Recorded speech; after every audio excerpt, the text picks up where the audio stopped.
რატომ ამბობს ქვეყანა უარს აგრესიულ ტესტირებაზე? საქართველოს მოსახლეობის ტესტირების მაჩვენებლით ერთ-ერთ ბოლო ადგილზეა რეგიონში. COVID-19-ით ინფიცირებულების 14 ახალი შემთხვევა. ცნობილია თუ არა ახალი პაციენტების ინფიცირების წყარო და როგორია მათი ჯანმრთელობის მდგომარეობა. მოგესალმებით, ეთერშია მთავარი 12-ზე, მე კეთი კვაჭანტირაძე ვარ. თბილისის ზღვის ჰოსპიტალში საპატრულო პოლიცია გამოიძახეს. სამართვა დამცველები კლინიკაში სამედიცინო მომსახურებით უკმაყოფილო პაციენტმა გამოიძახა, რასაც მასსა და ექიმს შორის დაპირისპირების მიზეზი გახდა. პაციენტი თბილისის ზღვის ჰოსპიტალში არსებულ არასათანადო ვითარებაზე საუბრობს. რა ხდება ადგილზე? ვასილ დაბრუნდაშვილი ცოტა ხანში შემოგვიერთდება ამ თემით პირდაპირ ეთერში. საქართველოში კორონავირუსი კიდევ 2 მედიკოს დაუდასტურდა. ამჯერად შემთხვევა თბილისის ზღვის ჰოსპიტალში მოხდა. ეს ჰოსპიტალი ცხელების ერთ-ერთი ცენტრია, სადაც COVID-ზე საეჭვო პაციენტები შეჰყავთ.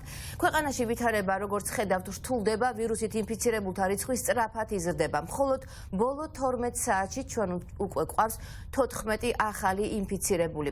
გიგლა თუმანიშვილი გამოგვიერთდება ახლა პირდაპირ ეთერში. გიგლა, დავიწყოთ ინფიცირებული მედიკოსებით რა ვითარებაში დაინფიცირდნენ ისინი? კეთი ჯერჯერობით უცნობია საბოლოოდ როგორ მოხდა მათი ინფიცირება, თუმცა სავარაუდოა რომ პაციენტიდან გადაედოთ მათ. მიუხედავად იმისა, რომ ისინი არიან დაბალი რანგის სამედიცინო პერსონალის წარმომადგენლები, ამის მიუხედავად მათ უკვე ოფიციალურად დაუდასტურდათ COVID-19 და ისინი პირველ საუნივერსიტეტო კლინიკაში არიან გადმოყვანილი. რაც შეეხება მდგომარეობას, მათი მდგომარეობა არის ამ ეტაპისთვის დამაკმაყოფილებელი. ზოგადად პაციენტების მდგომარეობა პირველ საუნივერსიტეტო კლინიკაში არის მეტნაკლებად განსხვავებული. აქ ისევ 2 პაციენტი რჩება უკიდურესად მძიმედ, რომლებიც მართვის სუნთქვაზე არიან და მათთან გაუმჯობესება ჯერჯერობით არ შეინიშნება. 50 პაციენტი მკურნალობს კლინიკაში. გუშინ მიღებული პაციენტებიდან 38-ის გაგზავნილი იქნა ლუგარის ლაბორატორიაში. აქედან მიღებული იქნა 4 დადასტურებული პასუხი. პაციენტები გადაყვანილები არიან პირველ საუნივერსიტეტო კლინიკაში, 4-ვე ეს პაციენტი.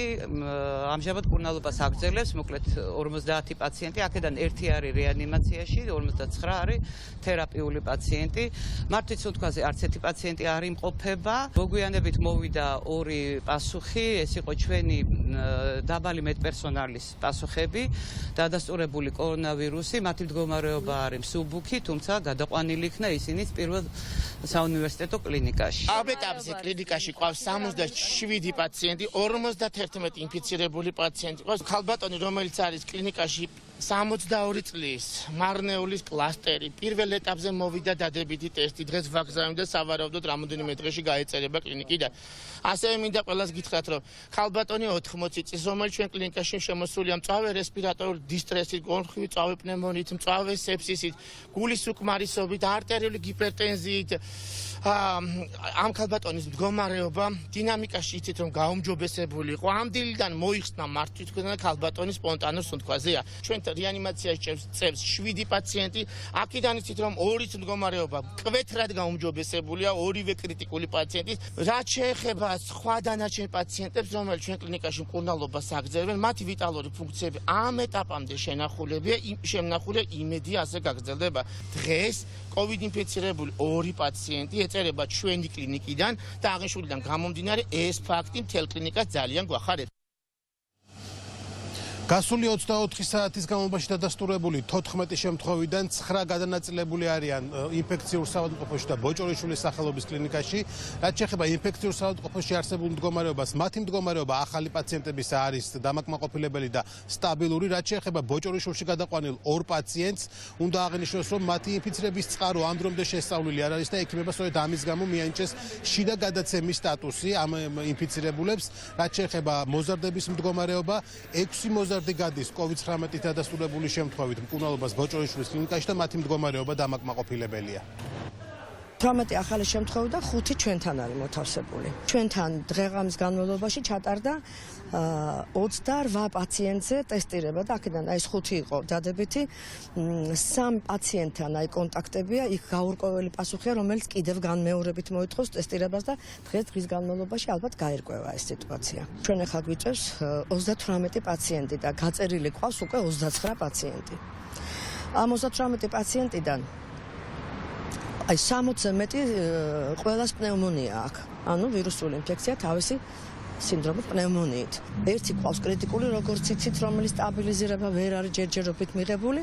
დანარჩენები ყავდა 4 მძიმე პაციენტი, რომელთა მდგომარეობის სტაბილიზაცია უკვე შესაძლებელი გახდა და ვიტყვით, რომ სტაბილურია. დღეს აკადემიკოს ვახტანგ ბოჭორიშვილის კლინიკაში მკურნალობს 32 პაციენტი, აქედან COVID-19 დადასტურებული აქვს 10 პაციენტს.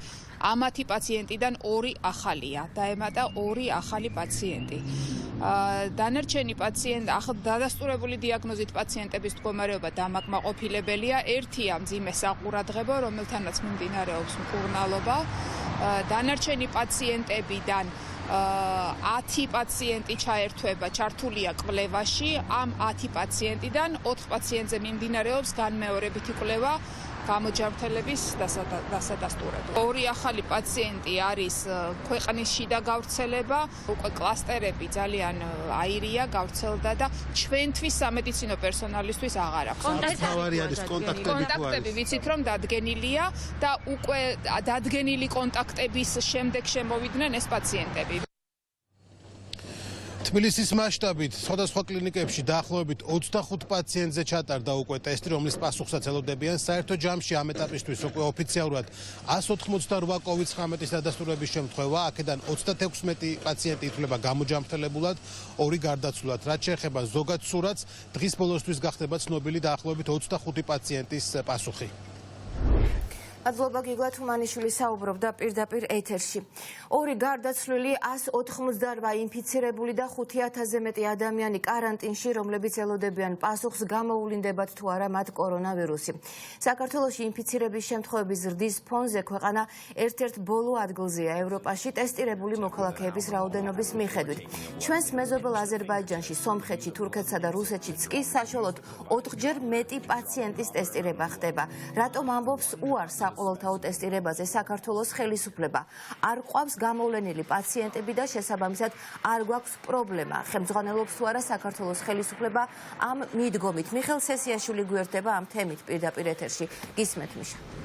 დიახქეთი საქართველოში ამ დრომდე ჩატარებული არის სულ 2700 ტესტი, მათი უმეტესობა PCR სახეობის. ეს ერთი შეხედვით შეიძლება არ ჟღერდეს ურიგო მაჩვენებლად, მაგრამ თუ კი ამას შევხედავთ ინტენსივობის ჭრილში, ანუ გადავიანგარიშებთ ყოველ მილიონ მოსახლეზე რამდენ ადამიანს უტარდება ტესტირება, აღმოჩნდება რომ საქართველო ერთ-ერთი ბოლო ადგილზე მყოფი ქვეყანა არის ამ მაჩვენებლით. კერძოდ თუ კი შევხედავთ მონაცემებს და ეს გრაფიკულადაც შეუძლია მაყურებელს ნახოს, საქართველოში ყოველ მილიონ მოქალაქეზე 692 ტესტი არის ჩატარებული ამ დრომდე. შედარებისთვის რუსეთში ეს მაჩვენებელი 4800-მდეა, აზერბაიჯანში 4000-მდე, თურქეთში 2000-ზე მეტი, სომხეთში 1500-ზე მეტი. ანუ იქ ყოველ მილიონ ადამიანს აი ამდენი ტესტი უტარდება. ჯერჯერობით საქართველოს უსწრებს მხოლოდ უკრაინას ამ მაჩვენებლით, თუმცა ამ ქვეყანაშიც იცვლება მიდგომები და შესაძლოა უკრაინაც კი ამ მაჩვენებლით წინ გადავიდეს. აქვე საინტერესოა შევხედოთ სოფლიოს სხვა ქვეყნებში რა ხდება და როგორი არის გლობალური პრაქტიკა COVID-19-ის ლაბორატორიული გადამოწმებისა. ესეც შეგვიძლია ვნახოთ სტატისტიკურად. ისლანდია ლიდერი ქვეყანაა, 75,000-მდე ადამიანს უტარდება ყოველი მილიონი მოქალაქიდან იქ ტესტირება.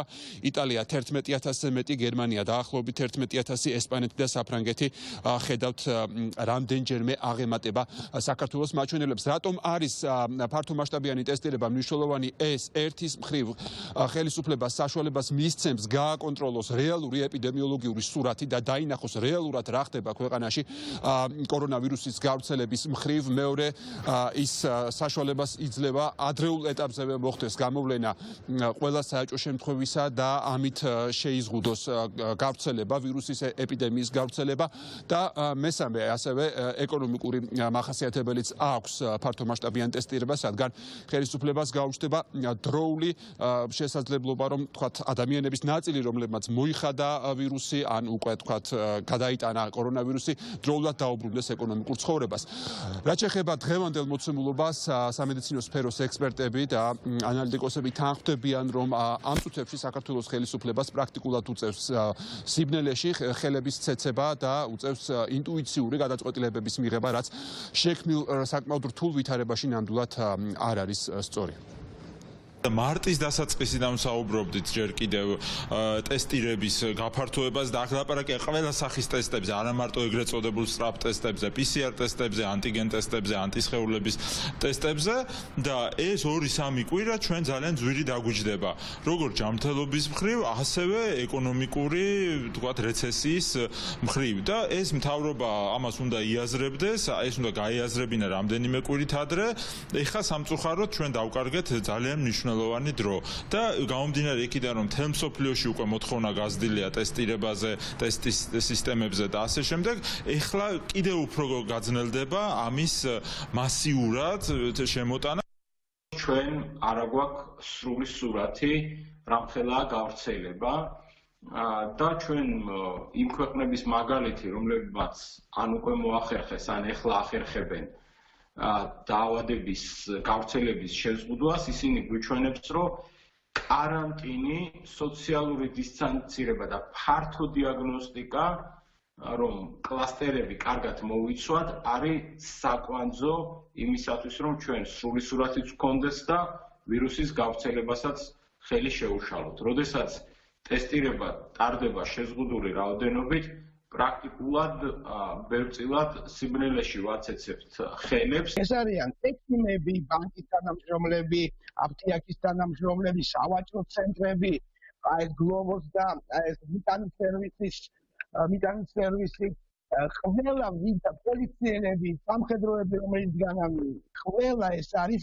მომატებული რისკის ხალხი. ამათთან მუდმივად უნდა კეთდებოდეს, ერთხელ კი არა, მუდმივად უნდა კეთდებოდეს ეს სწრაფი ტესტური შემოწმება, რომელიც რა თქმა უნდა უფრო იაფია, ვიდრე ის ეგრეთ წოდებული ოქროს სტანდარტი. ეხლა თუ აზერბაიჯანმა იშოვა და ვთქვათ, სომხებმა იშოვეს, ამჟამად ჩემი აზრით, სულ მოხდა არაკოორდინირებული მუშაობა და დროულად ვერ მოხდა ტესტების შემოწმება. დიახ, მთელი მსოფლიოს მასშტაბით ახლა ნამდვილად არის დეფიციტი სატესტო მასალებზე და ტესტებზე, როგორც ასეთი. თუმცა ამის მიუხედავად ვხედავთ, რომ ჩვენი უახლოესი მეზობლების მაგალითზე ვხედავთ, რომ მათ მოახერხეს და მიუხედავად დეფიციტისა იშოვეს ტესტების საკმარისი რაოდენობით და ისინი შეუდგნენ მოსახლეობის ფართომასშტაბიან ტესტირებას, რაც რბილად რომ ვთქვათ, უცნაურია, მით უმეტეს იმ ფონზე, რომ საქართველოს ხელისუფლებამ სულ მცირე რამდენიმე კვირა დაკარგა. და რაც შეეხება კორონავირუსის ეპიდემიას, დღესდღეობით მსოფლიო მხოლოდ ორ რეალურ ინსტრუმენტს უპირისპირებს ამ ვირუსს, ეს არის მკაცრი სოციალური დისტანცირება და каранტინი, რასაც საქართველოს წარმატებით აკეთებს ამ დრომდე და მეორე ეს არის მოსახლეობის ფართო მასების, ფართო ჯგუფების, განსაკუთრებით რის ჯგუფების ტესტირება, რასაც საქართველოში ჯერჯერობით ჩვენ ვერ ვხედავთ. მიხეილ სესიაშვილი საუბრობდა პირდაპირ ეთერში და ვუბრუნდებით თბილისის ზღვის ჰოსპიტალს, სადაც საპატრულო პოლიციის გამოძახება გახდა საჭირო. სამართალდამცველები კლინიკაში სამედიცინო მომსახურებით უკმაყოფილო პაციენტმა გამოიძახა, რაც მასსა და ექიმებს შორის დაპირისპირების მიზეზიც გახდა. პაციენტი თბილისის ზღვის ჰოსპიტალში არასათანადო ვითარებაზე საუბრობს. რა ხდება ადგილზე? ვასილ დაბრუნდაშვილი შემოგვიერთდება პირდაპირ ეთერში. გისმენთ ვასილ. კეთი თბილისის ზღვის ჰოსპიტალში საპატრულო პოლიცია გამოიძახეს დაახლოებით 9 საათის წინ ადგილზე. ჩვენი ინფორმაციით მობილიზებული არის საპატრულო პოლიციის 3 ეკიპაჟი და არსებული ინფორმაციით პოლიციის გამოძახება საჭირო გახდა მას შემდეგ, რაც მოხდა სიტყვიერი დაპირისპირება ექიმსა და ერთ-ერთ პაციენტს შორის, რომელიც რამდენიმე დღეა იმყოფება თბილისის ზღვის ჰოსპიტალში. ამ პაციენტმა შემდეგ დარეკა 112-ში და 112-დან ურჩიეს, რომ ადგილზე გამოეძახა საპატრულო პოლიცია. ასეც მოიქცა ეს პაციენტი, იქ მივიდნენ სამართალდამცველები და როგორც უკვე გითხარით, ადგილზე არკვევენ ვითარებას. ასევე ის ადამიანები, რომლებიც თბილისის ზღვის ჰოსპიტალში არიან, მოთავსებლები და რომლებიც ჩვენ ჩავწერეთ, საუბრობენ იმის შესახებაც, რომ ერთ ოთახში, ერთ პალატაში არის 5 ადამიანი და იქ არის არასათანადო პირობები. ვესაუბრებოდი 112-ის ოპერატორს, რაც რეკომენდაციებს მაძლევდა ჯანდაცვის სამინისტროს შესახებ, რა დროსაც მომვარდა ერთ-ერთი ექიმი, კლავში ჩამოვლა ხელი და კარტზე მემანარცხა და მეუნება გაიწედა და დაწექიო და ამავდროულად ველოდები მეორე ექიმს და ხელი გამიშვიდქო, თან პარალელურად ვესაუბრები 112-ის ოპერატორს, მივხურავს პალატის კარს და გადის და როცა გავაღე პალატის კარი, გამომაძახა ასეთი, როგორ მინდა ასეთი პაციენტების დედის კი. ნუ როდესაც სასწავლებლის ოპერატორი თავისუფლება გამოვიძახო პატრული, პალატაში ვიყავით 5 პაციენტი, ერთ სახელნიშნებიდან ძინე პნევმონია და იყო რაღაც სასუნთქ აპარატზე შეერთებული, სათავიცი რა აპარატია და წარმოგიდგენთ ვიყავით 5 პალატაში და იყო ერთი საერთო საპირფარეში, რომელიც 13 საათის განმავლობაში არც ერთხელ არ ჩარეცხლა და დეინფექციაც კი არ ჩატარებულა. პაციენტმა გამოგიძახათ? დიახ. პაციენტმა გამოგიძახათ ანუ? მე და რასთან დაკავშირებით როგორ შემოვიდა? ვერ ყვევით უკაცრავად, არ ვიცით ჯერ.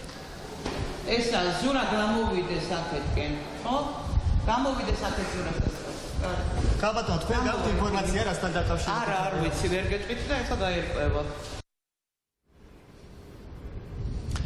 რა მოხდა ექიმსა და პაციენტ შორის ამას სავარაუდოდ გაარკვევენ სამართალდამცველები, რომლებიც როგორც უკვე გითხარით, ადგილზე მუშაობენ ამ დრომდე მომხდარ ინციდენტთან დაკავშირებით თბილისის ზღვის ჰოსპიტალის წარმომადგენლების მხრიდან რაიმე ოფიციალური განმარტება არ გაკეთებულა. ვასილ დაბრუნდაშვილი საუბრობდა პირდაპირ ეთერში. საჩხერის სამედიცინო დაწესებულება მუშაობის საგანგებო რეჟიმზეა გადასული. პერიმეტრზე შესულ ნებისმიერ პირს სამედიცინო შემოწმება უტარდება, მედპერსონალის ის ნაწილი კი, ვისაც ინფიცირებულებთან ჰქონდა შეხება კარანტინში გადაიყვანეს, სადაც ტესტირებას ჩაუტარებენ. ექიმების მეორე ნაწილი ისევ საავადმყოფოში რჩება და მათ გარეთ გასვლის საშუალებას არ აძლევენ. რაც შეეხება COVID-19-ით ინფიცირებული ექიმის მეუღლეს, მას ინფექცია არ დაუდასტურდა, თუმცა თვით იზოლაციაში რჩება.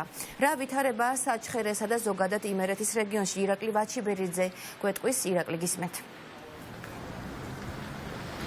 კეთის საჩხერის სამედიცინო დაწესებულების 30-მდე ექიმი საავადმყოფოდან კარანტინში გადაიყვანეს. ამის მიზეზი დაინფიცირებული ექიმია, რომელსაც კორონავირუსი პაციენტისგან გადაედო. ასევე საავადმყოფოში მესამე დღე არ რჩება და გამოსვლის უფლებას არ აძლევენ 70-მდე ექიმს.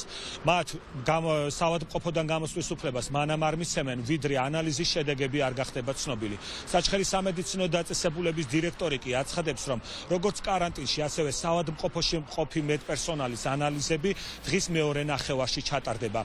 ასევე COVID-19 არ დაუდასტურდა დაინფიცირებული ექიმის მეუღლეს საჩხერის მერს, თუმცა ის ამის მიუხედავად თვით იზოლაციაში იმყოფება. ასევე იზოლაციაში იმყოფება მერის მძღოლი თანაშემწე და მდივანი. გადავაგზავნეთ განმეორებით ჩვენი კოლეგის ანალიზი, რომელზეც ისევ სუსტი დადებითი მივიღეთ პასუხად. ამავდროულად გადავაგზავნეთ 10 თანამშრომლის, რომლებსაც უშუალოდ ახლო კონტაქტი ჰქონდათ აღნიშნულ პიროვნებასთან და მისი მეუღლის, ასევე ყველა შემთხვევაში მივიღეთ პასუხი უარყოფითი. მედიკოსების ნაწილი კარანტინში გადაიყვანეთ, ვიდრე ტესტი გუშინ საღამომდე ტესტების სანამ ტესტის პასუხებს მივიღებდით, ისინი გადაყვანილი იყვნენ карантинში და რჩებიან ამჟამად. პაციენტები იქნებიან თუ ვიზიტორები, გაივლიან თერმოსკრინინგს და ამის შემდგომ შემოვლენ კლინიკის ტერიტორიაზე. რაც შეეხება ბატონ ბენოს, მის მეუღლეს, საჩხერის მუნიციპალიტეტის მერს, ასევე გადაგზავნილი იყო ლუგარის ლაბორატორიაში მისი ანალიზები და მოვიდა პასუხი, რომ არანაირი ვირუსი ბატონ ბენოს არ აქვს. რაც შეეხება თავად მერს, იგი ეხლა უსაფრთხოების ნორმების დაცვით იმყოფება თვითიზოლაციაში და აგრძელებს თვითიზოლაციის რეჟიმში მუშაობას. ასევე რაც შეეხება მუნიციპალიტეტის მერიას, მუნიციპალიტეტის მერია დიდი ხანია უკვე გადასულია დისტანციურ რეჟიმში. მძღოლიც და მდივანიც იმყოფებიან თვითიზოლაციის რეჟიმში. ქუთაისის ინფექციურ საავადმყოფოში კორონავირუსის დიაგნოზით მორიგი პაციენტი შეიყვანეს. 70 წლამდე პირის ცხელების ცენტრში იმყოფებოდა, თუმცა მისი მდგომარეობა დამძიმდა და მისი ინფექციურ საავადმყოფოში გადაყვანა გახდა საჭირო. მედიკოსები აცხადებენ, რომ პაციენტის მდგომარეობა საყურადღებოა. გუშინ ერთი კვლევა ჰქონდა, რომლის პასუხი არის უარყოფითი. მაგრამ კიდე შეიძლება პროგრამა კვლევები გაკეთდეს იმდენად, რამდენადაც ეს ერთ-ერთი დადგენილის ოჯახის წევრია. 6 დადასტურებული შემთხვევა გვაქვს. ერთი წუხელ ღამით მივიღეთ ჩხობადის სახელობის ცხელების ცენტრიდან ქალბატონი 63 წლის თვითონ მოგზაურობასთან დაკავშირებული არაფერს არ გვეუბნება. ეხლა დაავადებათა კონტროლის რეგიონალური სამსახურის ეპიდემიოლოგები მუშაობენ და კონტაქტებს, მოსალოდნელ კონტაქტებს დაადგენენ. მე მაყურებელს შევახსენებ, რომ იმერეთის რეგიონში კორონავირუსით საერთო ჯამში 12 პირია ინფიცირებული. ირაკლი ვაჩიბერაძე საუბრობდა პირდაპირ ეთერში. კორონავირუსით ინფიცირებულთა რიცხვი იზრდება მარნეულში, იქ COVID-19 დღეს 55 წლის ქალს დაუდგინდა. მან არ იცის საიდან დაინფიცირდა, ეს არის შიდა გავრცელება და წყაროს დადგენა შეუძლებელია. მთავარმა ცოტა ხნის წინ გადაიღო ექსკლუზიური კადრები და წითელ ზონად გამოცხადებულ მარნეულში COVID-19-ით ინფიცირებულის ოჯახის წევრებს ესაუბრა. მთავარი სპეციალური კორესპონდენტი ჯეიჰუნ მუჰამედ ალი შემოგვიერთდება პირდაპირ ეთერში. ჯეიჰუნ, რას ყვებიან ინფიცირებულის ოჯახის წევრები? დიახ, კეთი, სამწუხაროდ მარნეულში კიდევ ერთი ფაქტი დადასტურდა კორონავირუსის სიმპტომებით. ის პაციენტი, რომელიც გუშინ სიცხისა და ხველების სიმპტომებით გადმოიყვანეს ჯეო ჰოსპიტალში და დღეს დილას უკვე გახდა ცნობილი, რომ მას COVID-19 ასე თუ დაუდასტურდა. აქ ჯეო ჰოსპიტალის ეზოში ასევე მისი იმ ქალბატონის, რომელიც 55 წლის ქალბატონი იყო, მისი მეუღლეც აქ იმყოფებოდა, კლინიკის ეზოში თავისუფლად გადაადგილდებოდა, თუმცა დისტანციურად მისი ჩაწერას შევძელით და მან აღნიშნა, რომ მისი ქალბატონი, მისი მეუღლე საერთოდ карантиნის ზომებიდან გამომდინარე სამეზობლოშიც არ დაიარებოდა, არავისთან არ ყოფილა, შესაბამისად არც არავინ მოსულა, მხოლოდ მისი და მოდიოდა მათ ოჯახში, დასთან ჰქონდა კონტაქტი და როგორც მეუღლე იძახის, რომ ზოგადად საზღვარგარეთიდან არავინ მოსულა ამათთან და არც მისი მეუღლე ახლო წარსულში არ ყოფილა საზღვარგარეთ და უარყოფს ის იმ ფაქტს, რომ უბრალოდ შეუძლებელია, რომ მის მეუღლეს კორონავირუსი დაუდასტურდეს. ჩემს მეუღლეს ვერ ექნება ეგ ვირუსი, სრულიად ჯამრთელი იყო, არც გულის და არც ფილტვების პრობლემა არ ჰქონდა. წნევაც ნორმაში იყო, მხოლოდ 4 დღე ჰქონდა სიცხე და ცოტა სახველებდა. карантиნი იყო და არსად გადიოდა. არავისთან არ მიდიოდა, საზღვარგარეთ არ ყოფილა და ჩვენთან სტუმრად არავინ არ მოსულა. აბა საიდან შეიძლებოდა დაინფიცირებულიყო? ჩემს მეუღლეს კორონავირუსი ვერ ექნება, კიდევ ერთხელ ვამბობ, არ ვიცი რა მოხდა, დაბნეული ვარ. 55 წლის ქალბატონი არის მარნეულის რაიონიდან. გუშინვე აღებული იქნა მასალა და დღეს დილას უკვე მოგვივიდა გადასტურება. სულ 6 პაციენტს აეღო მასალა, დანარჩენი 5 უარყოფით. რა სიმპტომებით იყო შეყვანილი უკაცრავად? რესპირატორული სიმპტომები, ტემპერატურა 38 გრადუსამდე, ყელის ტკივილი, ხველა. დიახ, ის 55 წლის ქალბატონი მარნეულის სოფელ ქირაჩმოღალოდან არის და რამდენიმე წუთის წინ ის სასწავლო სამედიცინო დახმარების მეშვეობით გადაიყვანეს თბილისში. ჯეიჰუნ მუჰამედ ალი საუბრობდა მარნეულიდან პირდაპირ ეთერში. როგორც ჩანს, მთავრობა ინფიცირებულთა რიცხვის მკვეთრ ზრდას ელოდება. დღეს პრემიერმა საკოორდინაციო საბჭოზე თქვა, რომ პაციენტების ნაწილმა სახლში უნდა იმკურნალოს. ახლა ქვეყნის ჯანდაცვის სისტემა სწორედ იმისთვის ამზადებენ, რომ ინფიცირებულების ნაწილი, ვისაც მსუბუქი სიმპტომები აქვს, კლინიკებში არ გადაიყვანონ და ექიმებმა მარჩევები ტელეფონით მისცენ. არ შეგეშინდეთ, თუ თქვენ გეტყვიან, რომ მკურნალობა სახლის პირობებში უნდა გააგრძელოთ, რადგან ეს პრაქტიკა ბევრ ქვეყანაში თუ არ გჭირდებათ ხელოვნური სუნთქვის აპარატი ან ვირუსი მძიმე ფორმით არ მიდის, მაშინ შეგიძლიათ დარჩეთ სახლში. ნინო სამყურაშვილი შემოგვიერთდება პირდაპირ ეთერში და ის განაგრძობს საუბარს. ნინო, გისმენთ. დიახ, საქართველოს პრემიერ-მინისტრმა გიორგი გახარიამ დღეს ისაუბრა იმაზე, რომ ახლა უკვე საჭირო არის ის, რომ ქვეყანა გადავიდეს ისეთ ეტაპზე და ჯანდაცვის სისტემა, როდესაც ვისაც მსუბუქ ფორმაში დაუდასტურდება COVID-19, მას სახლის პირობებში იმკურნალოს, რადგანაც როგორც ჩანს, მთავრობაც ელოდება, რომ კორონავირუსით ინფიცირებულთა რიცხვი მომდევნო კვირების განმავლობაში მნიშვნელოვნად გაიზრდება და ამიტომ ვისაც არ ექნება მწვავედ გამოხატული ეს ინფექცია, აუცილებელი არის, რომ გადავიდეს ქვეყანა ახალ ეტაპზე, განსაკუთრებით ჯანდაცვის სისტემა და დაიწყოს სახლის პირობებში მკურნალობა. ფაქტია ის, რომ ციფრები იზრდება. და რა თქმა უნდა, ჩვენ ყველაზე მთავარი რაც გვაქვს ამოცანა გვაქვს, რომ ნელ-ნელა ჯანდაცვის სისტემა პირველადი ჯანდაცვა მსუბუქი შემთხვევები სახლის პირობებში მართვის მზაობა მოვისმინოთ, ეს არის ძალიან მნიშვნელოვანი, ისევე როგორც ცხელების კლინიკის ეფექტურობა. რაც შეეხება განათლების სისტემას, საქართველოს პრემიერ-მინისტრი გამოთქვამს იმედს, რომ ეს წელი აკადემიურ წლად არ გამოცხადდება და ის დისტანციური სწავლების მეთოდი, რომელიც უკვე ერთი თვეა ქვეყანაში დაინერგა, არის წარმატებული. ერთ-ერთ ანგარიში OECD-მ გამოაცხადა, რომ დისტანციური განათლების მიღების მოდელი, რომელიც საქართველოში იყო დანერგილი ბოლო ერთი თვის განმავლობაში, არის ერთ-ერთი ყველაზე წარმატებული მსოფლიოში. ეს ის ნაბიჯებია, რომელმაც შეიძლება მოგცეს საშუალება.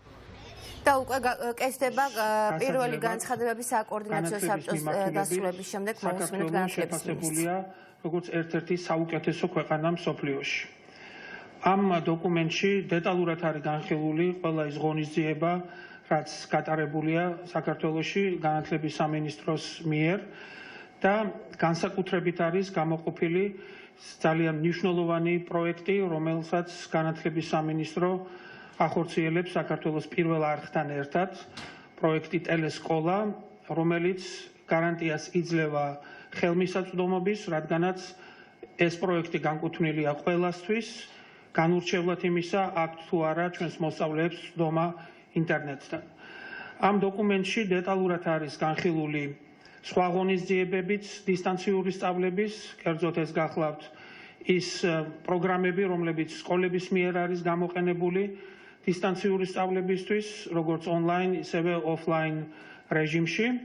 Microsoft-ის პროდუქტები, რომლებსაც ჩვენი სკოლები აქტიურად იყენებენ, ასევე სხვა საკომუნიკაციო პლატფორმებიც და მე მინდა ძალიან დიდი მადლობა გადავუხადო ყველას, ვინც ასეთი ენთუზიაზმით არიან ჩართულნი დისტანციური სწავლების განხორციელებაში, განსაკუთრებით რასაკვირველია ყველა მასწავლებელს, რომელიც ასე აქტიურად, ასეთი მონდომებით, შემოქმედებითი მიდგომით იღებენ მონაწილეობას როგორც ონლაინ სწავლების ფორმატში, ასევე ტელესკოლის უაღრესად მნიშვნელოვან პროექტში. ყოველივე ეს ჩვენ საშუალებას გვაძლევს, რომ ვთქვათ, რომ ეს სემესტრი აუცილებლად შედგება და არც ერთ შემთხვევაში არ ჩავარდება. ბატონო, თუ შეიძლება ტელეკომპანიების თავიანთი სიტყვა არის ასეთი, რა ბედით აბიტურიენტებს და არსებობს თუ არა კონკრეტული გეგმა, როგორ ჩატარდება ერთიანი ეროვნული გამოცდები. როგორც მოგეხსენებათ, ტელესკოლის პროექტის ფარგლებში განსაკუთრებული როლი ენიჭება აბიტურიენტის საათს, სადაც აბიტურიენტები იღებენ კონსულტაციებს ჩვენი წამყვანი სპეციალისტებისგან ეროვნულ გამოცდებთან დაკავშირებით. ასევე მოგეხსენებათ, რომ ჩვენი სამინისტროს გადაწყვეტილებით ჩვენ გავახანგრძლივეთ ეროვნული გამოცდებისთვის რეგისტრაციის ვადა, მაგრამ ეს არანაირად არ ეხება თვით ეროვნული გამოცდების თარიღებს. ამ ეტაპზე ეროვნული გამოცდების ფორმატის ან თარიღების ცვლილების საკითხი არ განიხილება. დიდი მადლობა.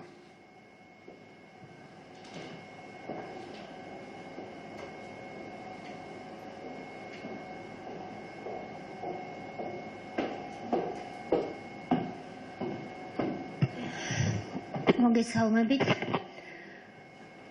როგორც წინა კვირის განმავლობაში საუბრობდით, იუსტიციის სამინისტროს სისტემა მუშაობდა იმაზე, რომ ჩვენი სიპების, რეესტრების და სხვა საჯარო მომსახურებების გაცემა განახლებულიყო. დღეს დილიდან განაახლა მუშაობა აღსრულების ეროვნულმა ბიურომ ელექტრონული დისტანციური წესით და ერთადერთი, რასაც საგანგებო მდგომარეობის დასრულებამდე და ვირუსის აღმოფხვრამდე აღსრულების ეროვნული ბიურო არ განახორციელებს როგორც საქმიანობას, ეს გახლავთ ყველა ის საქმიანობა და პირველ რიგში გამოსახლებები, ვინაიდან ამგვარი საქმიანობა კავშირშია ოჯახში და საცხოვრის ადგილას მისვლასთან. სხვა დანარჩენი ნებისმიერი აღსრულების ეროვნული ბიუროს სერვისები უკვე დილიდან გაიცემა, ამისათვის საჭიროა, რომ გამარტივებული წესით აღსრულების ეროვნულ ბიუროს მიმართოთ ინფო მეილის მისამართზე, ან Facebook-ით, ან თუ კითხვა გაგიჩნდათ, ცხელ ხაზზე მიიღოთ შესაბამისი ინფორმაცია. აღსრულების ეროვნული ბიურო გამარტივებული საქმიანობის პირობებში იმუშავებს ასლებით და თუ კი მაინც დედანი დოკუმენტის მიტანა გახდა საჭირო, შექმნილი იქნება სპეციალური ადგილები, სადაც მოქალაქეები ამ დედნის მიტანას აღსრულების ეროვნული ბიუროს თანამშრომელთან კონტაქტის გარეშე და დატოვებას შეძლებენ. მნიშვნელოვანია აგრეთვე, რომ მეორე სიპმა ასევე განაახლა მნიშვნელოვნად თავისი საქმიანობა, ეს არის სანოტარო მომსახურება, ნოტარიუსთა პალატა. დღეს დილიდან ჩვენ თბილისში უკვე გვაქვს 3 სხვადასხვა ლოკაცია, სადაც შეგიძლიათ მიიღოთ სანოტარო მომსახურება, ეს არის ქორწინების სახლი უზნაძის ნომერ 2-ში, ასევე ეროვნული არქივის შენობა საბურთალოზე და იუსტიციის სახლში მოთავსებული ქორწინების სახლი ასევე სანოტარო მომსახურებები დღესდილიდან ხელმისაწვდომია ზუგდიდში, ქუთაისსა და ბათუმში თითო ლოკაციაზე და ჩვენ იმის დამიხედვით თუ რა ტემპით შეძლებენ თავად ნოტარიუსები თავიანთი თავის აღჭურვას და ჯანდაცვის სამინისტროს მიერ გაცემული რეკომენდაციების მკაცრად და ზედმიწევნით დაცვას ამ ტემპის მიხედვით გაიცემა იუსტიციის სამინისტროს მიერ თანხმობა, რომ უფრო მეტი ლოკაცია გაჩნდეს საქართველოში სანოტარო დროებითი ბიუროების სახით. ხვალიდან მუშაობას განაახლებს დისტანციურ რეჟიმში ეროვნული არქივი, ხოლო ოთხშაბათიდან ასევე ელექტრონულ მომსახურებას განაახლებს სამოქალაქო რეესტრი და საჯარო რეესტრი, რის შესახებაც უკვე ხვალ დეტალებს მოგახსენებთ იმისთვის, რომ ჩვენ ამ კვირის ბოლოს შევძლოთ ვთქვათ, რომ საჯარო სერვისების გაცემა საქართველოში მიუხედავად დიდი გამოწვევებისა შეჩერებული არ არის და ეს მოდელი არის პრაქტიკულად მთლიანად დისტანციური და ელექტრონული. დიდი მადლობა. ერთი კითხვა მთავარი არხისგან თუ შეიძლება რატომ მოხდა ჟანგბედულების გადაყვანა მატროსოვის ციხიდან რუსთავში და არიან თუ არა მათ შორის გიგი უბულავა და ირაკლი ოქროაშვილი, ასევე უკავშირდება თუ არა აღნიშნული პროცესი კორონავირუსს თუ გავსირა ისედაც იგეგმებოდა. მატროსოვის ეგრეთ წოდებული ციხე ნომერ 9 პენიტენციური დაწესებულება, მისი შენობა, ვინც ამ შენობას იცნობს, არის ძალიან მოძველებული, საკმაოდ ძიმე მდგომარეობაში და ამას პირველ რიგში ალბათ თავად პატიმრები იტყვიან, ან ისინი, ვინც ამ ციხეში ერთხელ მაინც ყოფილა თუნდაც ადვოკატის სტატუსით შესული და ჩვენ შარშან უკვე დავგეგმეთ ამ ციხის ლიკვიდაციის პროცესი, როგორც მოძველებული ინფრასტრუქტურის სწორედ პატიმრების ინტერესიდან და ადამიანის უფლებების პრიორიტეტიდან გამომდინარე. რუსთავში ნომერ 12, ნომერ 16 პენიტენციური დაწესებულებების ტერიტორიაზე რეკონსტრუქცია, რეაბილიტაცია ჩაუტარდა შესაბამის კორპუსს, რომელიც არის თანამედროვე სტანდარტის და გაცილებით უკეთესი, შედარებაც კი არ შეიძლება ნომერ 9 დაწესებულებასთან შედარებით. გუშინ მოხდა ეტაპირება ყველა ბრალდებული თუ მსჯავრდებული, ვინც ნომერ 9 დაწესებულებაში იმყოფებოდა, ორ ეტაპად იქნა გადაყვანილი ამ ახალ კორპუსში და გამოცემულია მარტის ბოლოს იუსტიციის მინისტრის ბრძანება ნომერ 9 დაწესებულების ლიკვიდაციასთან დაკავშირებით, რომელიც 1 მაისს უნდა დასრულდეს. ჩვენ ვფიქრობთ, რომ მომავალში ეს დაწესებულება შეუერთდება ნომერ 12 დაწესებულებას და საქართველოში აღარ იარსებებს მაღალჩინოსნებისთვის სპეციალურად განკუთვნილი პენიტენციური დაწესებულება. ჩვენ თვლით, რომ ყოფილი საჯარო მოხელე თუ სახელმწიფო სტრუქტურაში მომუშავე პირი, რომელი ჩინის და რა რანგის მოხელეც არ უნდა იყოს, ისინი იქნებიან ერთი და იმავე დაწესებულებაში და პოლიტიკოსებისა თუ მაღალჩინოსნებისთვის ცალკე დაწესებულება 1 მაისიდან უკვე აღარ იარსებებს. ყველა ყოფილი საჯარო მოხელე იქნება განთავსებული ნომერ 12 დაწესებულებაში, რომლის ნაწილიც ყოფილი მატროსოვის ციხე გახდება 1 მაისიდან.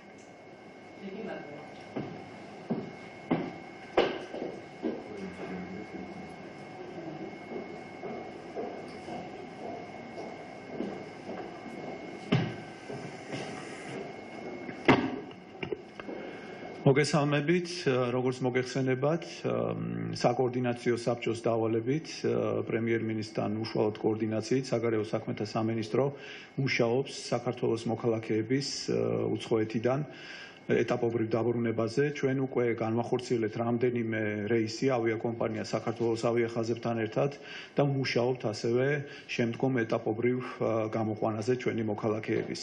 როგორც უკვე საზოგადოებას ვაუწყეთ, უახლოესი ფრენების განრიგი არის შემდეგნაირი.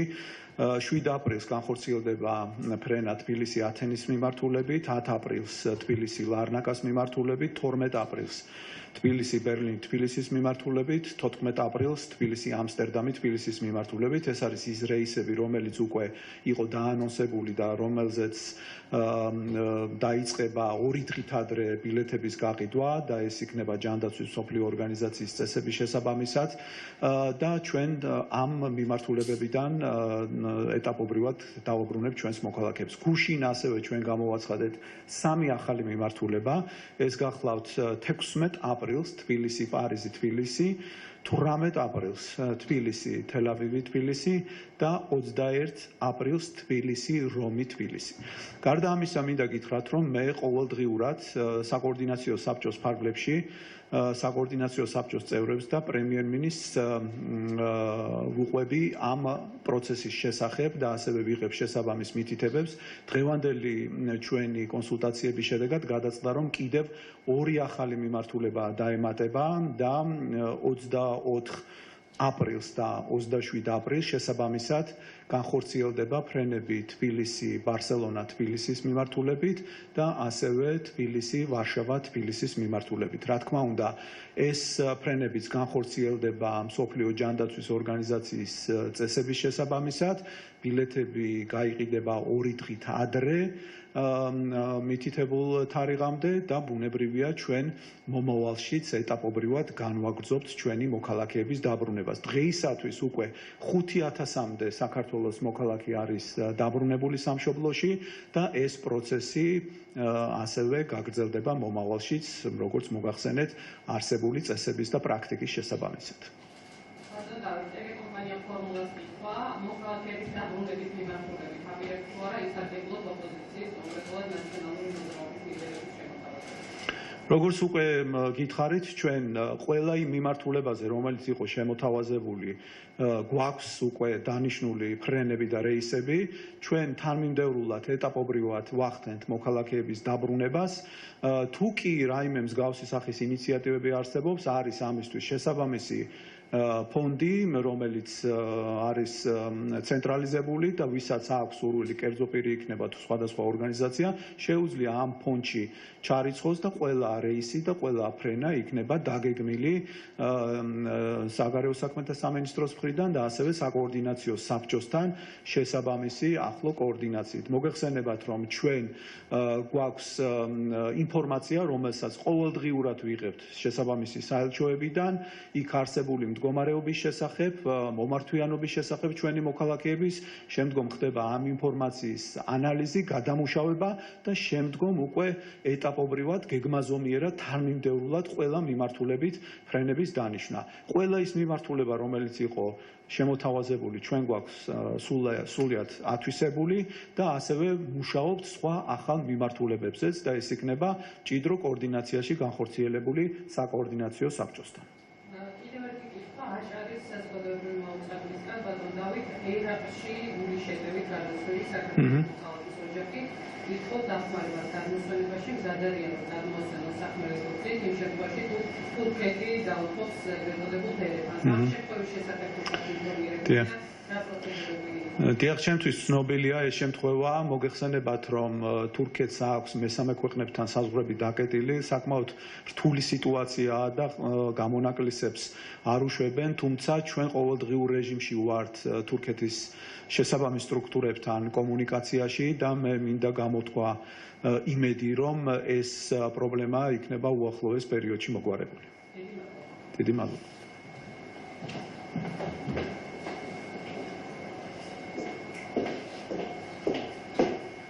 მოგესალმებით, გამარჯობათ. მოგესალმებით. თავიდან მე მინდა დავიწყო ახალი ინფორმაციით, რაც შეეხება ბიზნესთან ჩვენი შემდგომი ურთიერთობის ყველაზე საჭიროებო საკითხებს. მოგეხსენებათ, რომ ეხლა მხოლოდ შეზღუდული რაოდენობით ნებადართული საქმიანობები გვაქვს ჩვენ აქტიური საქართველოში, სხვა ბიზნესები დროებით შეჩერებულია მათი საქმიანობა მანამ სანამ არ დავწუნდებით რომ ასრულებენ უსაფრთხოების წესებს და ჯანდაცვის გაიდლაინებს. ძალიან ოპერატიულად პარასკევს ჩვენ მოვახერხეთ და განვათავსეთ სპეციალური სხვადასხვა ბიზნეს სექტორზე მორგებული აპლიკაციები ეკონომიკის სამინისტროს საიტზე, ასევე ჩვენი კოლეგებიც ჩართულები არიან სოფლის მეურნეობის სამინისტროს სამინისტრო, ქალაქ თბილისის მერია და ადგილობრივი მუნიციპალიტეტები. ძალიან აქტიურობს, რა თქმა უნდა, ბიზნესი, იმიტომ რომ დროულად უნდათ რომ დაუბრუნდნენ მუშაობის ჩვეულ რიტმს, მერწმუნეთ რომ ჩვენც იგივე გვინდა. ძალიან ბევრი აპლიკაცია, უკვე ასობით აპლიკაცია შემოსული და მე შემიძლია მოგახსენოთ, რომ პრაქტიკულად დღეიდან ჩვენ ჯანდაცვის სამინისტროს სისტემაში არსებული შრომის ინსპექცია, ეკონომიკის სამინისტროს სისტემაში არსებული ტექზე დამხედველობა, ასევე მუნიციპალური ინსპექციები გაერთიანებული ძალებით ვიწყებთ ძალიან ინტენსიურ შემოწმების პროცესს. ვამოწმებთ თუ როგორ სრულდება ან შესრულდება სამედიცინო სექტორის რეკომენდაციები, რაც შეეხება დასაქმებულების უსაფრთხოებას. პირველ რიგში ვიწყებთ შემოწმებას იმ სისტემური საწარმოებიდან, ვისაც დღესდღეობით მიეცათ უფლება ფუნქციონირების. ეს, რა თქმა უნდა, აკისრებს მათ დამატებით პასუხისგებლობას და დავიწყებთ სწორედ ამ მსხვილი სისტემური საწარმოებიდან შემოწმებას, რომ დავრწმუნდეთ, რომ ყველა მითითებული წესი არის დაცული და იქ საქმიანობა უსაფრთხოა. ჩვენი ეს დიდი პროცესი შემოწმების ძალიან ინტენსიურად წარიმართება და ჩვენ ვარაუდობთ, რომ გაერთიანებული ძალებით ყველანი დღეში შევძლებთ 50-მდე სხვადასხვა საწარმოს და ბიზნეს შემოწმებას, რომ ძალიან მნიშვნელოვანია, რომ ეს პროცესი შეუფერხებლად წარიმართოს. რა თქმა უნდა, პარალელურად დავიწყებთ იმ ბიზნესების მდგომარეობის შემოწმებასაც, ვისაც დროებით შეუჩერდა საქმიანობის უფლება, რომ მივცეთ მათ საშუალება დროულად გადაეწყონ უპასუხონ ამ ახალ სტანდარტებს და შემდგომში გააგრძელონ ფუნქციონირება.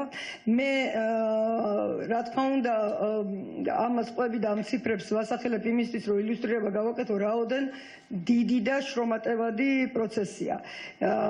ამას გარკვეული დრო დაჭირდება, შევეგუოთ ამას.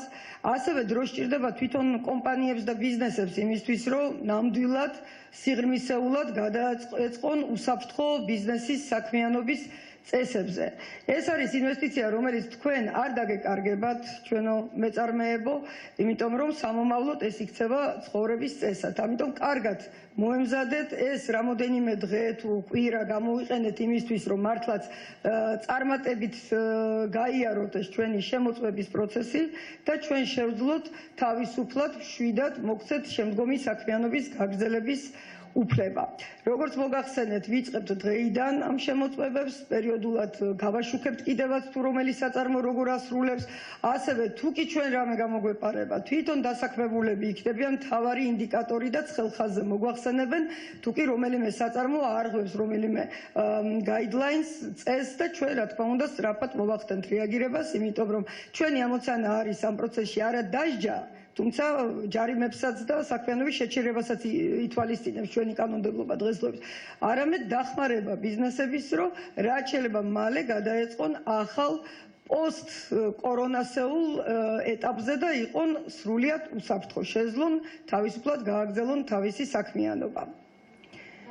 თქვენ ნაწილობრივ უპასუხეთ ამ ინფორმაციას, მაგრამ BMG-ის კითხვა არის ასეთი, რამდენად აქტიურობენ კომპანიები იმ სპეციალური აპლიკაციის შევსებისას, რომელიც საჭიროა ოპერირების გაგრძელებისთვის და ანუ რომელი სფეროები არიან, თუ შეგიძლიათ დამოყოთ და მცირედი სტატისტიკა. ყველა სფეროს საწარმო აქტიურობს, ძალიან აქტიურობს სამშენებლო სექტორი და საშენ-მასალათა სექტორი თავისთავად, იმიტომ რომ ძალიან მასშტაბური მშენებლობები მიმდინარეობდა საქართველოში ბოლო დრომდე და მე ძალიან დიდი იმედი მაქვს, რომ მალე გაგრძელდება კიდევაც, უბრალოდ ყველა წესის დაცვით გაგრძელდება. რამოდენიმე ასეული აპლიკაცია არის უკვე შევსებული, 24 საათიან რეჟიმში მუშაობს ჩვენი სამინისტროც და სხვა ჩვენი კოლეგებიც ამუშავებენ ამ აპლიკაციებს.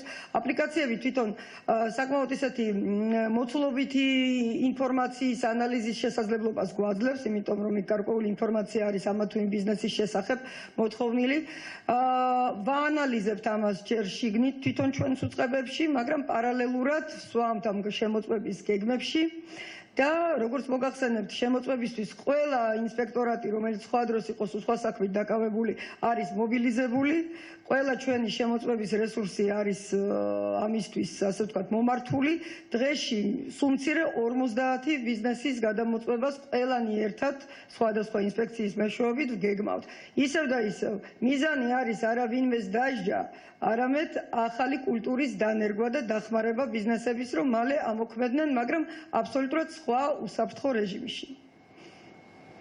Salvatorul კიდევ ერთი კითხვა სააგენტო ინტერპრესიუსისგან თქვენ ბრძანეთ რომ უკვე ამ თვიდან შეიძლება ველოდოთ საქართველოში წარმოებულ პირბადეებს აფიათებში და ხელმისაწვდომ ფასად. თუ დაადგინა უკვე სახელმწიფო მაქსიმუმ რა შეიძლება ღირდეს ეს პირბადეები და მომარაგდა თუ არა აფიათები, თუ არა და როდიდან დაიწყება? როგორც მოგახსენეთ, ამ კვირაში დავიწყებთ და წინასწარ გავაკეთებ ძალიან დეტალურ განმარტებას და განცხადებას ამასთან დაკავშირებით. ანუ ჩვენ სიტყვას არ გადავალთ. კიდევ სააგენტო აი პრესის კითხვა და ამით დავასრულებთ ამ ეტაპზე. მაშინ როდესაც ჩინეთთან და ირანთან პირდაპირ ფრენების შესრულებით ტურიზმმა და სულ მცირე 30 მილიონის ზარალი განიცადა, თუ შეგიძლიათ თქვათ დაახლოებითი ციფრი, ან თუ არის დათვლილი კერძოდ ტურიზმის ნაწილში პირდაპირ ფრენების აკრძალვის შედეგად რა ზარალი მიაგდა ეკონომიკას? მე არ გამოვყოფთი დღესდღეობით რომელიმე ცალკეულ დარგს, იმიტომ რომ ამ გლობალური კრიზისის ზეგავლენა დაიწყო ტურიზმიდან და დაიწყო ტურიზმთან დაკავშირებული ინდუსტრიებით, მაგრამ დღესდღეობით ჩვენ უნდა ვისაუბროთ მთლიანად თუ რა ზარალს განიცდის ეკონომიკა. სხვადასხვა ასე ვთქვათ მოლოდინები ქვეყნდება, სხვადასხვა პროგნოზები. აზიის განვითარების ბანკის პროგნოზი იყო, საუბრობდით, რომ ზრდა არ იქნება. საერთაშორისო სავალუტო ფონდმა გამოაქვეყნა ამჯერად პროგნოზი, რომ -4% იქნება მთლიანი შიდა პროდუქტის ზრდა. მე უბრალოდ ძალიან დიდი იმედი მაქვს, რომ საერთაშორისო სავალუტო ფონდი ყოველთვის კონსერვატიული საჯულია და ჩვენ ყოველთვის ვაუცებდით იმითი, რომ მოსალოდნელზე უკეთესი შედეგები ქონდა, თუმცა ამ ვითარებაში რა თქმა უნდა ძალიან რთული იქნება ასეთი პროგნოზის გაკეთება, იმიტომ რომ დამოკიდებულები ვართ ჯერ ერთ-ერთი გლობალურ ვითარებაზე, გლობალურ ბაზარზე მიმდინარე ვითარებაზე და ასევე მთლიანობაში მსოფლიო თუ როდის მოერევა ამ გამოწვევას კორონავირუსს, რადგან ტურიზმი, რა თქმა უნდა, შეიძლება შიდა ტურიზმი უფრო მალე განვითარდეს, როგორც კი ჩვენ შევძლებთ ვთქვათ, რომ უსაფრთხო თუ არის და მოვერიეთ ამ გამოწვევას საქართველოში, მაგრამ ძირითადი კონტრიბუტორი ტურიზმის განვითარებაში იყო საერთაშორისო ტურიზმი, საერთაშორისო მოგზაურები, უცხოელი მოგზაურები და აქედან გამომდინარე ეს არის მრავალმხრივი პროცესი, რომელიც მარტო ჩვენზე და ჩვენს ქმედებებზე არ არის დამოკიდებული. მთლიანობაში ზარალობს ეკონომიკა, მთლიანობაში ზარალობს ბიზნეს სექტორი და სწორედ იმიტომაც ჩვენ ყველაფერს ვაკეთებთ იმისთვის, რომ ერთი გავანეიტრალოთ და შევარბილოთ ეს ნეგატიური ზემოქმედება მოსახლეობაზე და ბიზნესზე, შევამოკლოთ რაც შეიძლება მოკლე გავხადოთ და ეფექტური ვირუსთან ბრძოლის პერიოდი, რადგან ყველაზე მძიმე აი ბიზნესების იძულებითი გაჩერების პერიოდი მაქსიმალურად მოკლე იყოს და ასევე მუშაობთ პრემიერ-მინისტრის დავალებით პოსტკრიზისულ ბიზნესის აღორძინების და ეკონომიკის აღორძინების და სტიმულირების გეგმაზე, რომელიც საშუალებას მოგცემს პირველივე მომენტიდან, როგორც კი ძირითადი საფრთხე გადაივლის, ჩვენ შევძლოთ და ავაღორძინოთ და კვლავ ამოვქოქოთ ჩვენი ეკონომიკა. მადლობა თქვენ.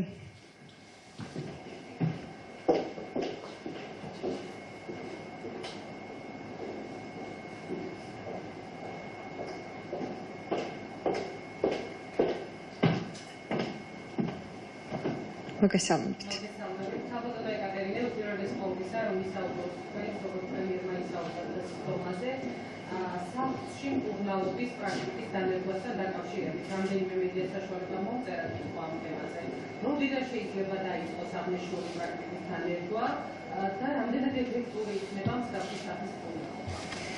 მსგავსი პრაქტიკა გამოიყენა უკვე არაერთმა ქვეყანამ და ეს არის საკმაოდ ეფექტური პრაქტიკა. ჩვენ სატესტო რეჟიმში უკვე გვაქვს საკმაოდ დადებითი დინამიკა იმასთან დაკავშირებით, რომ 112-ზე შეომავალი ზარების სრული მონიტორინგი უკვე ხორციელდება ჩვენი ოჯახის ექიმების მხრიდან და ხდება სათანადოდ საკმაოდ კვალიფიციური დიაგნოსტირება და კონსულტაციის გაწევა. ეს პრაქტიკა ნელ-ნელა კიდევ უფრო დაიხვეწება და უკვე გამოვლენილი შემთხვევების მიხედვით მიხედვით ჩვენ ეტაპობრივად შევძლებთ რომ გადავიდეთ სახლში მკურნალობის შემთხვევების მენეჯმენტზეც იმის მიხედვით თუ რამდენად რთულ და გართულებულ შემთხვევებთან გვექნება საქმე ამის სტატისტიკასაც ეტაპობრივად გავაცნობთ ჩვენს მაყურებლებს.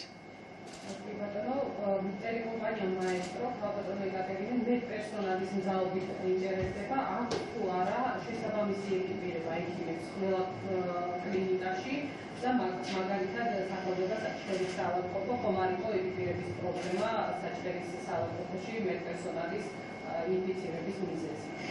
თქვენ იცით რომ საჩხერის საავადმყოფო ისევე როგორც საჩხერის სასტუმრო პირველივე დღეებიდან არიან ჩართულები COVID ინფექციის მართვაში ის გამოყენებული იყო საწყისად როგორც საკარანტინე ზონად და შემდეგ უკვე ჩაერთო COVID-ის მართვაში სტაციონარით საჩხერის საავადმყოფოში არ აღინიშნება დეფიციტი პირადი აღჭურვილობის, უსაფრთხოების აღჭურვილობის.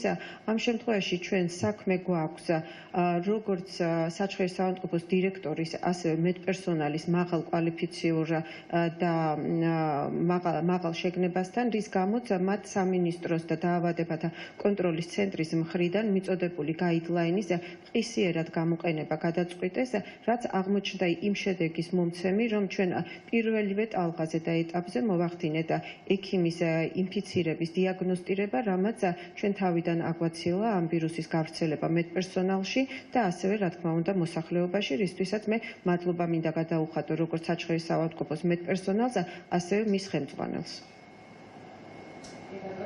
საგენტო ინტერპრესიუსის იყო ხალხატონო ეკატერინე საქართველოში ინფიცირებული 188 პაციენტიდან პროცენტულად რა რაოდენობას დასჭირდა ხელოვნური სუნთქვის აპარატი, თუ გაქვთ ინფორმაცია, ანუ რამდენ შემთხვევაში დაფიქსირდა პნევმონია, ასევე რამდენად საკმარისია ქვეყანაში სუნთქვის აპარატების მარგი. სუნთქვის აპარატების მარაგი ქვეყანაში ამ ეტაპზე არის საკმარისი. ჩვენ გვყავდა დაფიქსირებული 188 პაციენტიდან 91 ადამიანზე ორხრივი პნევმონია, რომელთაგანაც მხოლოდ 8 პაციენტს დასჭირდა სუნთქვითი მხარდაჭერა. ამ ეტაპისთვის კლინიკაში იმყოფებიან 6 პაციენტი, რომელთაც კვლავ ესაჭიროებათ სუნთქვითი მხარდაჭერა. 3 არის საუნივერსიტეტო კლინიკაში, 1 ბათუმში, 1 გორში და 1 ინფექციურ საავადმყოფოში. აქედან გამომდინარე ის მარაგი, რომელიც ჩვენ მობილიზებული გვაქვს სახელმწიფოს მასშტაბით და თქვენ იცით რომ ამ ეტაპისთვის ეს არის 700-ზე მეტი სასუნთქი აპარატი, სრულიად საკმარისია იმისათვის, რომ ჩვენი პაციენტების უსაფრთხო გამოჯამრთელებაზე ისრულონ ჩვენმა ექიმებმა. ხალხატონო ეკატერინე, მომდევნო კითხვა ტელეკომპანია პალიტრანიუსისგან კორონავირუსით ინფიცირებული ყველა პირის მკურნალობას ფარავს სახელმწიფო. აფინანსებენ თუ არა კერძო სადაზღვევო კომპანიებიც მათ მკურნალობას, ვისაც აქვს კერძო დაზღვევა და ასეთ შემთხვევაში როგორია სახელმწიფოს და კერძო დაზღვევის მიერ დახარჯული თანხების თანაფარდობა.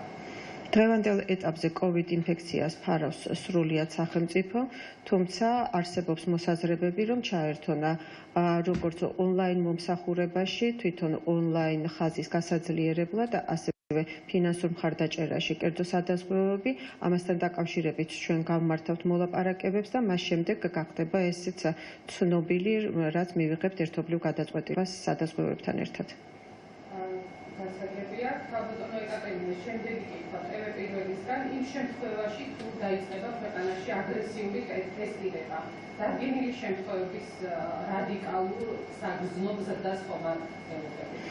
აგრესიული ტესტირების შედეგად ამ ეტაპისთვის ჩვენ რადიკალურ ზრდას არ ველოდებით, თუმცა ის კომპონენტი, როდესაც ჩვენ შევცვალეთ ალგორითმი და უკვე გარკვეულ მიზნობრივ ჯგუფებსაც ვიკვლევთ, ისეთებს როგორიც არიან მედპერსონალი, ეს არის პირველი ნაბიჯი გადადგმული იმის მისკენ, რომ ჩვენ დავიწყეთ აგრესიული ტესტირება ოღონდ მიზნობრივ ჯგუფებში, რაც ეტაპობრივად გაფართოვდება კლასტერების უფრო დეტალური ამოცნობისთვის და დეტალური კვლევისთვის. და ამავე კითხვის გაგრძელებად შეიძლება წარმოადგინოთ შემდეგი კითხვა ისევ ტელეპირველისგან სახელმწიფოს პრიორიტეტებში რამდენად არის ამ ტესტების გამოყენება, ანუ რამდენად მნიშვნელოვანი ინსტრუმენტია სახელმწიფოს სტრატეგიაში პანდემიასთან ბრძოლისთვის და ასევე საქართველოს მის მეზობელ ქვეყნებს შორის ყველაზე ბოლო ადგილზეა მილიონ მოსახლეზე ჩატარებული ტესტების რაოდენობით. რატომ ხდება ეს? აქ ინტეგრირებულია მთავარი არხის. დიახ, ჩვენ არაერთხელ განვაცხადეთ, რომ ძალიან მნიშვნელოვანი არის გეგმიური და ზომიერი ნაბიჯების გადადგმა იმისათვის, რომ გქონდეს არა დანახარჯები და არა ეფექტურობა, არამედ ვიყოთ ეფექტურები და გქონდეს ზუსტად გამოვლენილი ყველა კლასტერი და ყველა ინფიცირებული. პანდემიასთან ბრძოლას გააჩნია გარკვეული გრადაცია, რასაც ჩვენ ძალიან მკაცრად ვაკვირდებით და ასევე, რა თქმა უნდა, ვაკონტროლებთ და ყოველ ნაბიჯზე, რა თქმა უნდა, იცვლება ალგორითმები და ასევე იცვლება პრიორიტეტი. აგრესიული ტესტირება, რა თქმა უნდა, არის პრიორიტეტი ჩვენთვის, უბრალოდ მასაც გააჩნია კონკრეტული დრო და სივრცე, სად და როდის უნდა განხორციელდეს ის, იმისათვის, რომ მივიღოთ მაქსიმალური ეფექტი. მე ვადასტურებ, რომ სახელმწიფოსთვის, სამინისტროსთვის და დაავადებათა კონტროლის ცენტრისთვის ეს არის ძალიან მნიშვნელოვანი ინსტრუმენტი და გამომდინარე იქედან, რომ ჩვენ გვაქვს მოსალოდნელი ზრდა, ეს დაიწყება იმ ალგორითმის შეცვლით, რომელიც დღესდღეობით უკვე არსებობს და ჩვენ მაქსიმალურად ვუზრუნველყოფთ ქვეყანაში ეპიდემიის გავრცელების ყველანაირ რისკს ყველა ეფექტური ინსტრუმენტის ჩართვლით. მადლობა.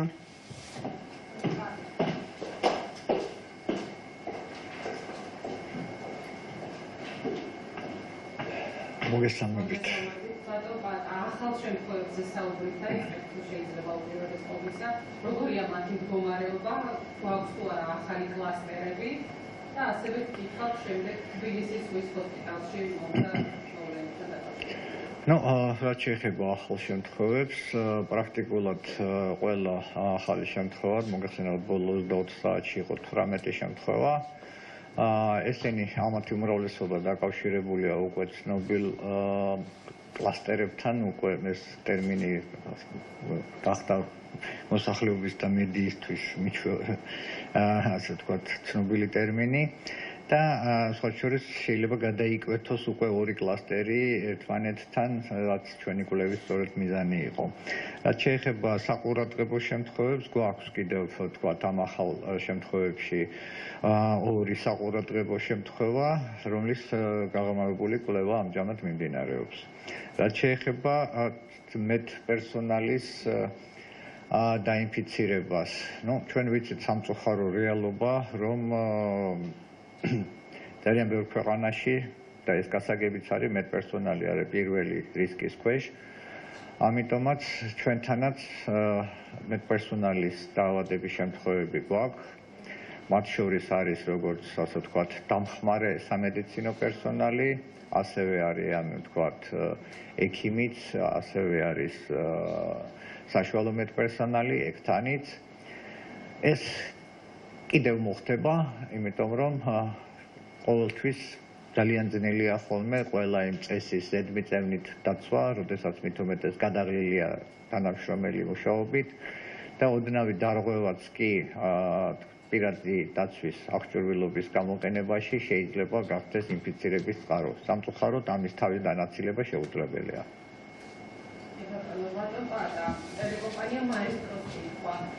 სასწრაფოს ექიმის შეისთან დაკავშირებით არის, უწევს თუ არა მონიტორინგს იმ ერთ ოჯახს, სადაც ინფიცირებული ექიმი ბოლო მორიგეობის და 31 მარტს ინფექდებოდა და მოძიებულია თუ არა მისი ყველა კონტაქტი.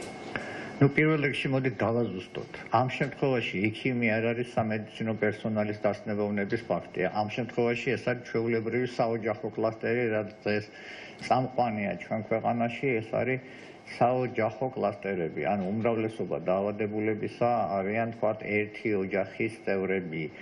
აქედან გამომდინარე, ეს შემთხვევაც არის როგორც ოჯახური კონტაქტი და არა როგორც ასე ვთქვათ სამედიცინო საქმიანობისას, ანუ პროფესიული კონტაქტის დროს დასნებოვნებული ადამიანი და ეს უნდა მკვეთრად გამიჯნოს ერთმანეთისაგან. მას პრაქტიკულად მორიგეობის დროს ის ვერ იქნებოდა ინფექცირებული. მაგრამ მიუხედავად ამისა, რა თქმა უნდა, ყველაზე ვინც იყო კონტაქტში, დამყარებულია მეთვალყურეობა. კიდევ ერთხელ რომ განმარტოთ, შეიძლება ფარის და ნიღბის მოხმარების წესები. ხო, რამდენადაც შემთხვევით ცნობილია, ჩვენთან საქართველოში უკვე არის ადგილობრივი წარმოება ფარების, რაც ძალიან სასიხარულოა. ოღონდ ძალიან ვთხოვ ყველას ეს ფარები იხმარონ სწორად, ჯერ ერთი მარტო ფარი ვერ იცავს, ფარი უნდა ვიხმაროთ ნიღაბთან ერთად. ანუ ნიღაბიც უნდა გვეკეთოს, ფარიც უნდა გვეკეთოს და ფარი უნდა იყოს სახეზე ჩამოფარებული, ამიტომ ქვია მას ფარი და ფარი არ არის ქუდი, ანუ არ უნდა იყოს აწეული. კი ბატონო. ბატონო, აბულას კითხვა, დაავადებათა კონტროლის ეროვნული ცენტრის მიერ განიხილება თუ არა დამატებითი რეკომენდაციების შემუშავება იმ ექიმებისთვის, რომლებიც გაესწრებიან საავტომობილო ლიტურგიას და რომლებსაც უშუალო შეხება პაციენტებთან. თუ იგეგმება მათთვის ორკვირიანი სავალდებულო კარანტინის ან თვითიზოლაციის დაწესება, ან მათთვის ანტისხეულზე ტესტების ჩატარება. ანტისხეულზე ტესტები მოგეხსენებათ ახალი ალგორითმით სავალდებულოა ყველა სამედიცინო პერსონალისათვის მიუხედავად იმისა, ის ასე ვთქვათ, რომ გამოდის საავადმყოფოდან სადმიდის, აქედან გამომდინარე ის მაღალი რისკია თვითონ მისი პროფესიული, ამიტომ ყველას უტარდება. ამიტომ ახლა მის განსხვავება იცით ახლა იქ რომელი პროფესიის მივა სადმივა, მე უბრალოდ მინდა ერთი რამე მოგახსენოთ დღეს და იცით რომ მე ყოველთვის ვცდილობ რომ ნებისმიერი ასე ვთქვათ ჩვენი აკრძალვა რჩევა იყოს საფრთხის ადეკვატური. ამავე დროს მინდა კარგად გავითავისოთ ყველამ რომ აი ორი კვირის წინ რა რჩევებსაც ვიძლეოდით აი იმისი დაცვა ან არ დაცვა ჩნდება დღეს. დღეს ჩვენ რა რჩევებსაც ვიძლევით, რა აკრძალვებსაც ვამბობთ, ამისი ეფექტი გამოჩნდება ორი კვირის შემდეგ. ანუ ჩვენ ყოველთვის დროს უნდა ვუსწრებდეთ წინ ჩვენი აკრძალვებით იქნება თუ რჩევებით. აქედან გამომდინარე, მე მინდა მიმართო მოწმუნე ქრისტიანებს, მე მინდა მიმართო მრევლს. დავიცვათ ჩვენი დედა ეკლესია, დავიცვათ მღვდელმთავრები, ეკლესიაში არ მისვლით, სახში ლოცვით.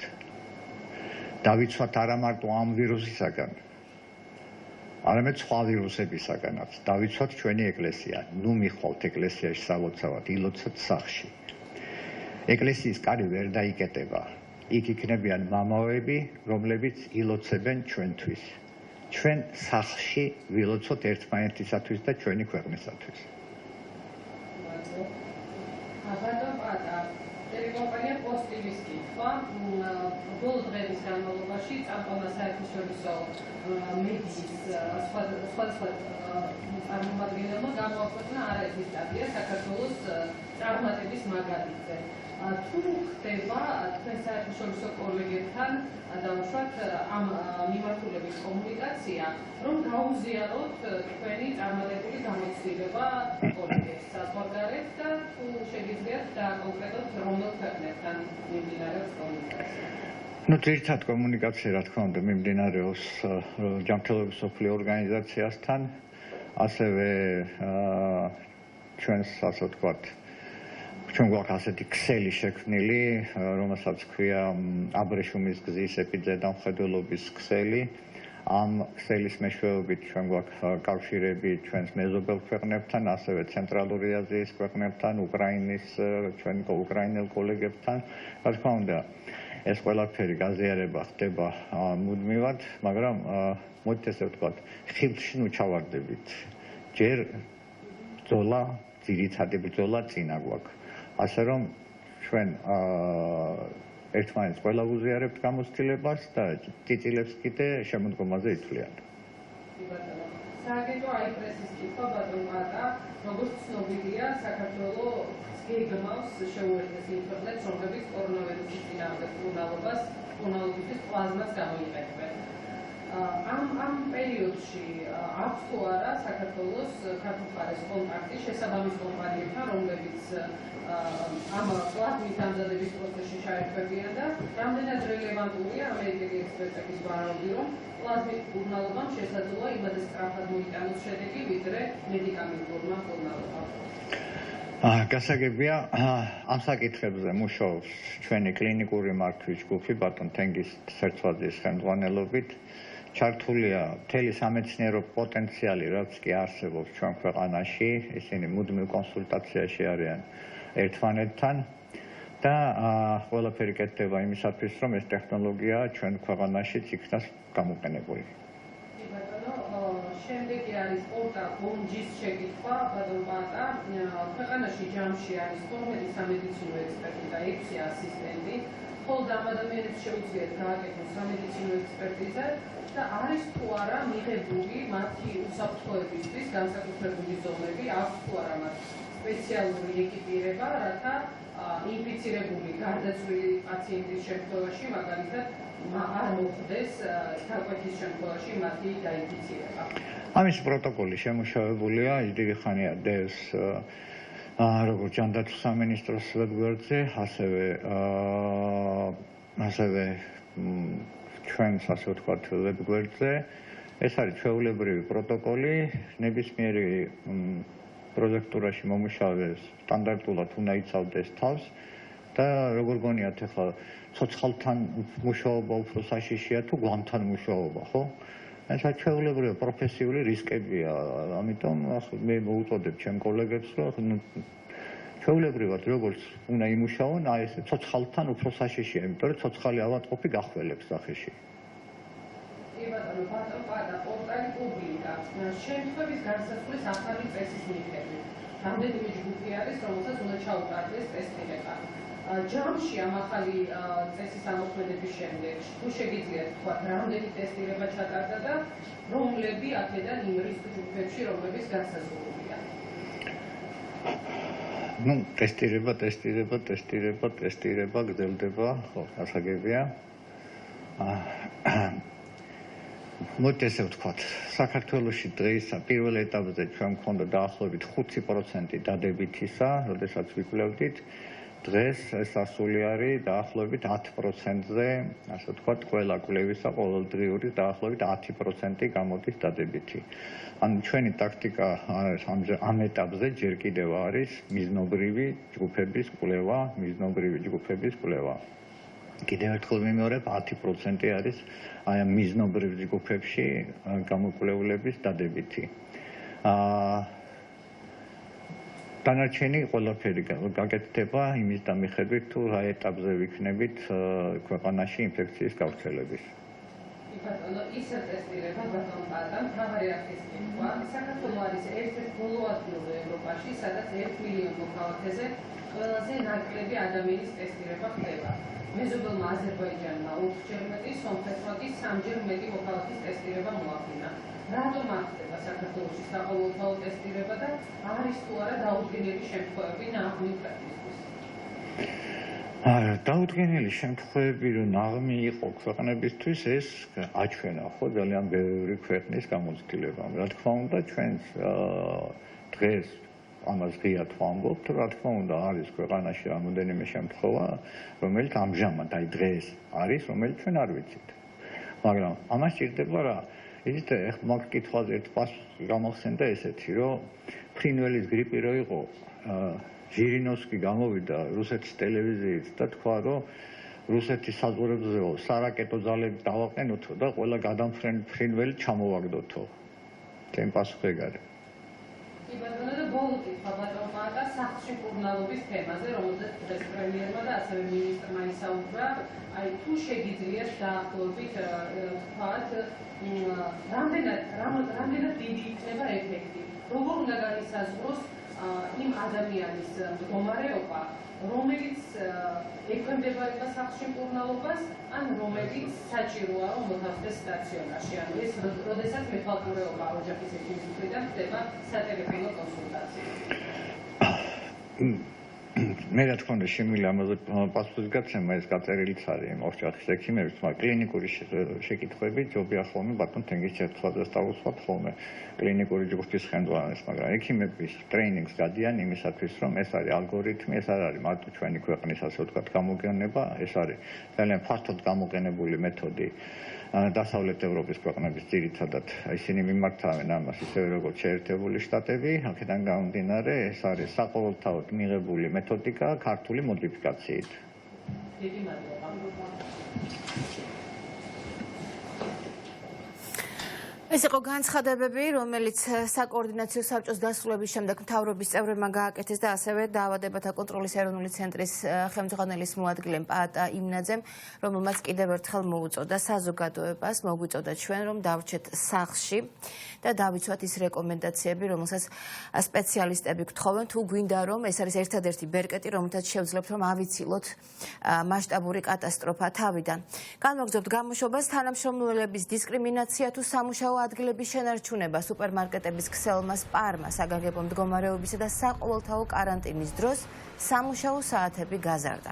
სპარის ხელმძღვანელობა კომენდანტის საათის პერიოდში, ანუ საღამოს 9-დან დილის 6 საათამდე თანამშრომლებს მაღაზიებში ტოვებს და კვირის განმავლობაში 45-ის ნაცვლად 60 საათს ამუშავებს. კომპანიის ამ გადაწყვეტილებას მომხმარებელთა ნაწილის კრიტიკა და პროტესტიც მოყვა. რითი ხსნიათ ამ გადაწყვეტილებას თავად სპარის ადმინისტრაციაში ნინო გაზდელიანი შემოგვიერთდება პირდაპირ ეთერში გისმენთ ნინო.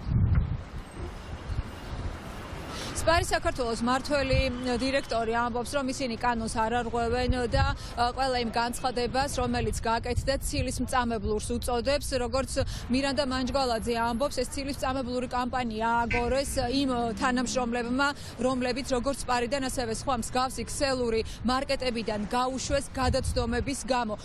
მისი თქმით, მას შემდეგ, რაც საგანგებო მდგომარეობა დაწესდა ქვეყანაში, ისინი დაადგნენ არჩევანის წინაშე, ან უნდა გაეთავისუფლებინათ 700-მდე თანამშრომელი, ან შეინარჩუნებინათ და როგორც განმარტავს, მათ გადაწყვიტეს ეს ადამიანები არ გაეშვათ სამსახურებიდან და გადანაწილდნენ სამცულად, ასევე ღამის ცულაში ბუნებრივია მუშაობენ, როდესაც იკეტება ყველა ობიექტი 9-დან 6 საათამდე და ამბობს, რომ ეს ზეგანაკვეთური სამუშაო საათები არის ანაზღაურებადი, ასევე ჩვენ ვიცით, რომ ადამიანები, რომლებიც დასაქმებული არიან სპარში, ამბობენ, რომ ხშირ შემთხვევაში მათ საწყობშიც კი უწევთ დაძინება, როდესაც ღამის ცულაში ამბობენ ამ საკითხთან დაკავშირებით მმართველი დირექტორი ამბობს, რომ ცალკე გამოყოფილი ოთახი არც ერთ ოფისში არ არის, თუმცა არსებობს მოსასვენებელი სივრცე და სადაც შეუძლიათ მათ დაისვენონ და მისი თქმით, ყველა ის ბრალდება, რომელიც ისმის არის აბსურდული და ცილის მწამებლური.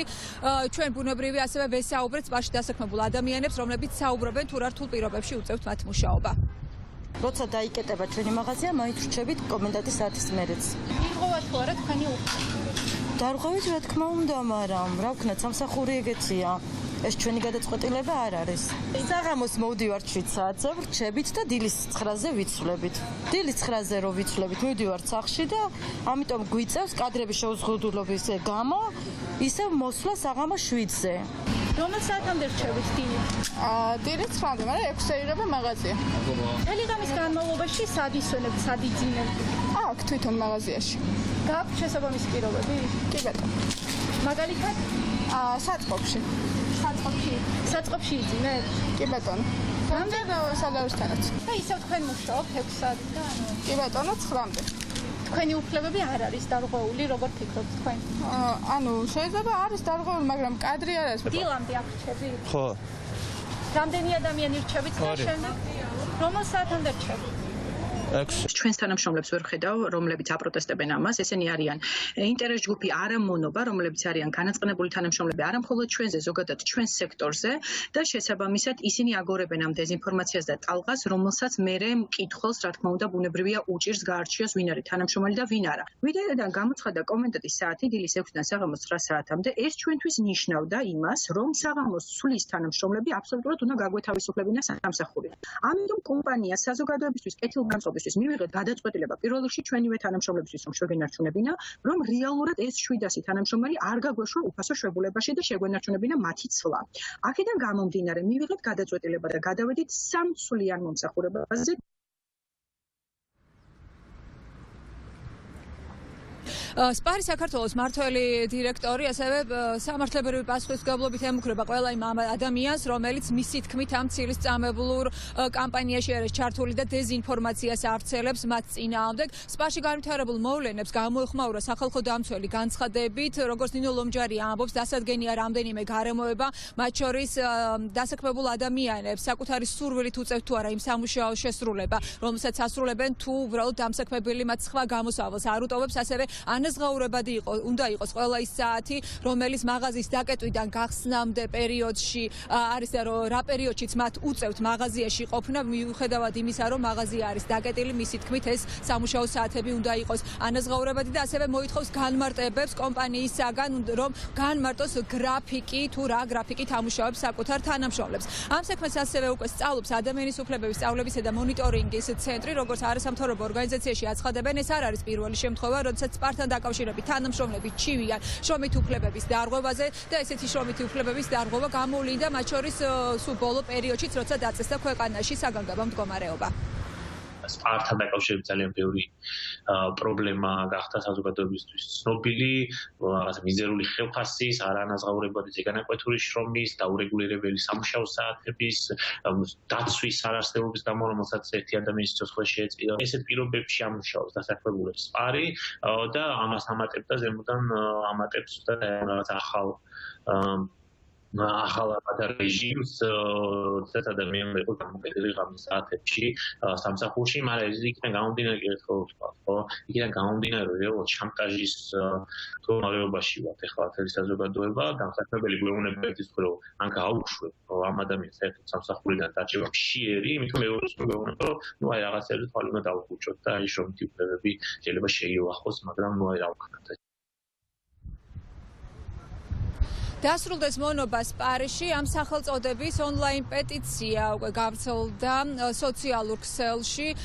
მისი ინიციატორი არის ლეიბორისტული პარტია და როგორც ამბობენ, მართლაც უნდა დასრულდეს შრომითი ექსპლუატაცია იმ ადამიანების, რომლებსაც სპარი ამუშავებს და როგორც ამბობენ, ისინი აქ შექმნილ ვითარებას, ასევე თუ რა პირობებში უწევთ ამ ადამიანებს სპარიში მუშაობა, სპარის მარკეტების მაღაზიებში მუშაობა, მიაწვდიან სათაო ოფისში ჰოლანდიაში. ნინო გაზდელიანი საუბრობდა პირდაპირ ეთერში და როგორ ებრძვიან პანდემიას მსოფლიოს ქვეყნებში, სადაც მონაცემები და სტატისტიკა ყოველწუთიერად იცვლება, ისევ მძიმეა ვითარება ესპანეთსა და იტალიაში. კლინიკაში გადაიყვანეს კორონავირუსით ინფიცირებული ბრიტანეთის პრემიერი, დიდია გარდაცვლთა და ინფიცირებულთა რაოდენობა შეერთებულ შტატებშიც და ნიუ-იორკის ზოოპარკში ცხოველის ინფიცირების პირველი შემთხვევაც გამოვლინდა. ნათია ტრაპაიძე გაგვაცნობს მსოფლიოს სტატისტიკას. ნათია, გისმენთ. რა თქმა უნდა, მძიმეა ვითარება ამერიკაში, თუმცა დავიწყოთ დიდი ბრიტანეთი, სადაც ქვეყნის პრემიერი ბორის ჯონსონი ჰოსპიტალიზებულია. მაყურებელს მოეხსენება, რომ ბორის ჯონსონს კორონავირუსი დაახლოებით 10 დღის წინ დაუდასტურდა. მთელი ამ ხნის განმავლობაში ის დისტანციურად მუშაობდა და გადიოდა შესაბამის კურსს, თუმცა როგორც აღმოჩნდა, მისი მკურნალობა არ გამოდგა ეფექტური, მას ისევ აღენიშნება კორონავირუსის სიმპტომები, ანუ აქვს ისევ მაღალი ტემპერატურა და შესაბამისად მისმა მკურნალმა ექიმებმა მიიღეს უკვე მისი ჰოსპიტალში გადაყვანის გადაწყვეტილება, თუმცა ამის მიუხედავად ბორის ჯონსონი ისევ არის პასუხისმგებელი მთავრობის მუშაობაზე და ის განაგრძობს ქვეყნის მართვას და კორონავირუსის წინააღმდეგ ბრძოლას დისტანციურად. რაც შეეხება ზოგადად ვითარებას დიდ ბრიტანეთში, აქაც მზარდია საკმაოდ ინფიცირებულთა რაოდენობა, ბოლო მონაცემებით 47806 ადამიანია უკვე ინფიცირებული კორონავირუსით და 4934, ანუ თითქმის 5000 ადამიანი გარდაიცვალა ამ ვირუსისგან. ბრიტანეთის დედოფალს აქვს პოზიტიური მოლოდინი. დედოფალმა ელისაბედმა ვიდეო მიმართვა გაავრცელა საკუთარი მოსახლეობისთვის. მან თქვა, რომ სჯერა იმის, რომ ბრიტანეთი გაიმარჯვებს კორონავირუსის წინააღმდეგ ბრძოლაში, თუმცა ამ გამარჯვებამდე ის კიდევ მოუწოდებს მოსახლეობას, რომ დაიცვან ექიმების რეკომენდაციები და დაიცვან სოციალური დისტანცია და იყვნენ იზოლირებულები. მოგმართავთ მაშინ, როდესაც რთული მდგომარეობა გვაქვს, რომელიც უფრო მძიმდება. მაშინ, როდესაც ადამიანების დაკარგვამ ძალიან ბევრს მწუხარება მოუტანა და ქვეყანაში ფინანსური კრიზისი გააჩინა. მინდა მადლობა მოვახსენო ყველას, მათ შორის ეროვნული ჯანდაცვის დეპარტამენტს და მის თანამშრომლებს, ადამიანებს, რომლებიც მოვალეობის შესრულებისას დიდ სირთულეებს აწყდებიან. დარწმუნებული ვარ, თითოეული მოქალაქე დამეთანხმება და იტყვის, თუ როგორ აფასებენ დროს, რომელსაც თქვენ მძიმე შრომაში ატარებთ. რათა ეს ქვეყანა ნორმალურ ცხოვრებას დაუბრუნდეს. მიუხედავად იმისა, რომ გამოწვევის წინაშე ადრეც მდგარ ვართ, ეს განსხვავებული რამაა. ამჯერად მეცნიერების დიდებული მიღწევებისა და ჩვენი ინსტინქტური თანაგრძნობის გამოყენებით მსოფლიოს ყველა ქვეყნის ძალისხმებას ვუერთდებით იმისთვის, რომ განვიკურნოთ. მადლობელი ვარ იმ ადამიანების, რომლებიც სახლში დარჩნენ, რათა საკუთარ ოჯახს ის ტკივილი ააცილონ, რომელიც ვირუსით გარდაცვლილთა ნათესავებმა განიცადეს. ჩვენ ერთად ვებრძვით ამ დაავადებას. თუ ვიქნებით ერთიანი და უდრეკნი, ჩვენ მას დავამარცხებთ. ისევ მძიმეა ვითარება ამერიკაში, სადაც ამ დროის მონაცემებით 325,000-ზე მეტი ინფიცირებულია უკვე და გარდაცვლილთა რაოდენობა 10,000 უახლოვდება. ქვეყნის ჯანდაცვის ხელმძღვანელს არ აქვს დამაიმედებელი პროგნოზი და ის მოსახლეობას უფრო რთული კვირის მოახლოების შესახებ აფრთხილებს, როგორც ჯანდაცვის მინისტრმა ჟურნალისტებს განუცხადა, მომდევნო კვირა შეიძლება მათ შეადარონ პერლ-ჰარბორის და 11 სექტემბრის მდგომარეობას.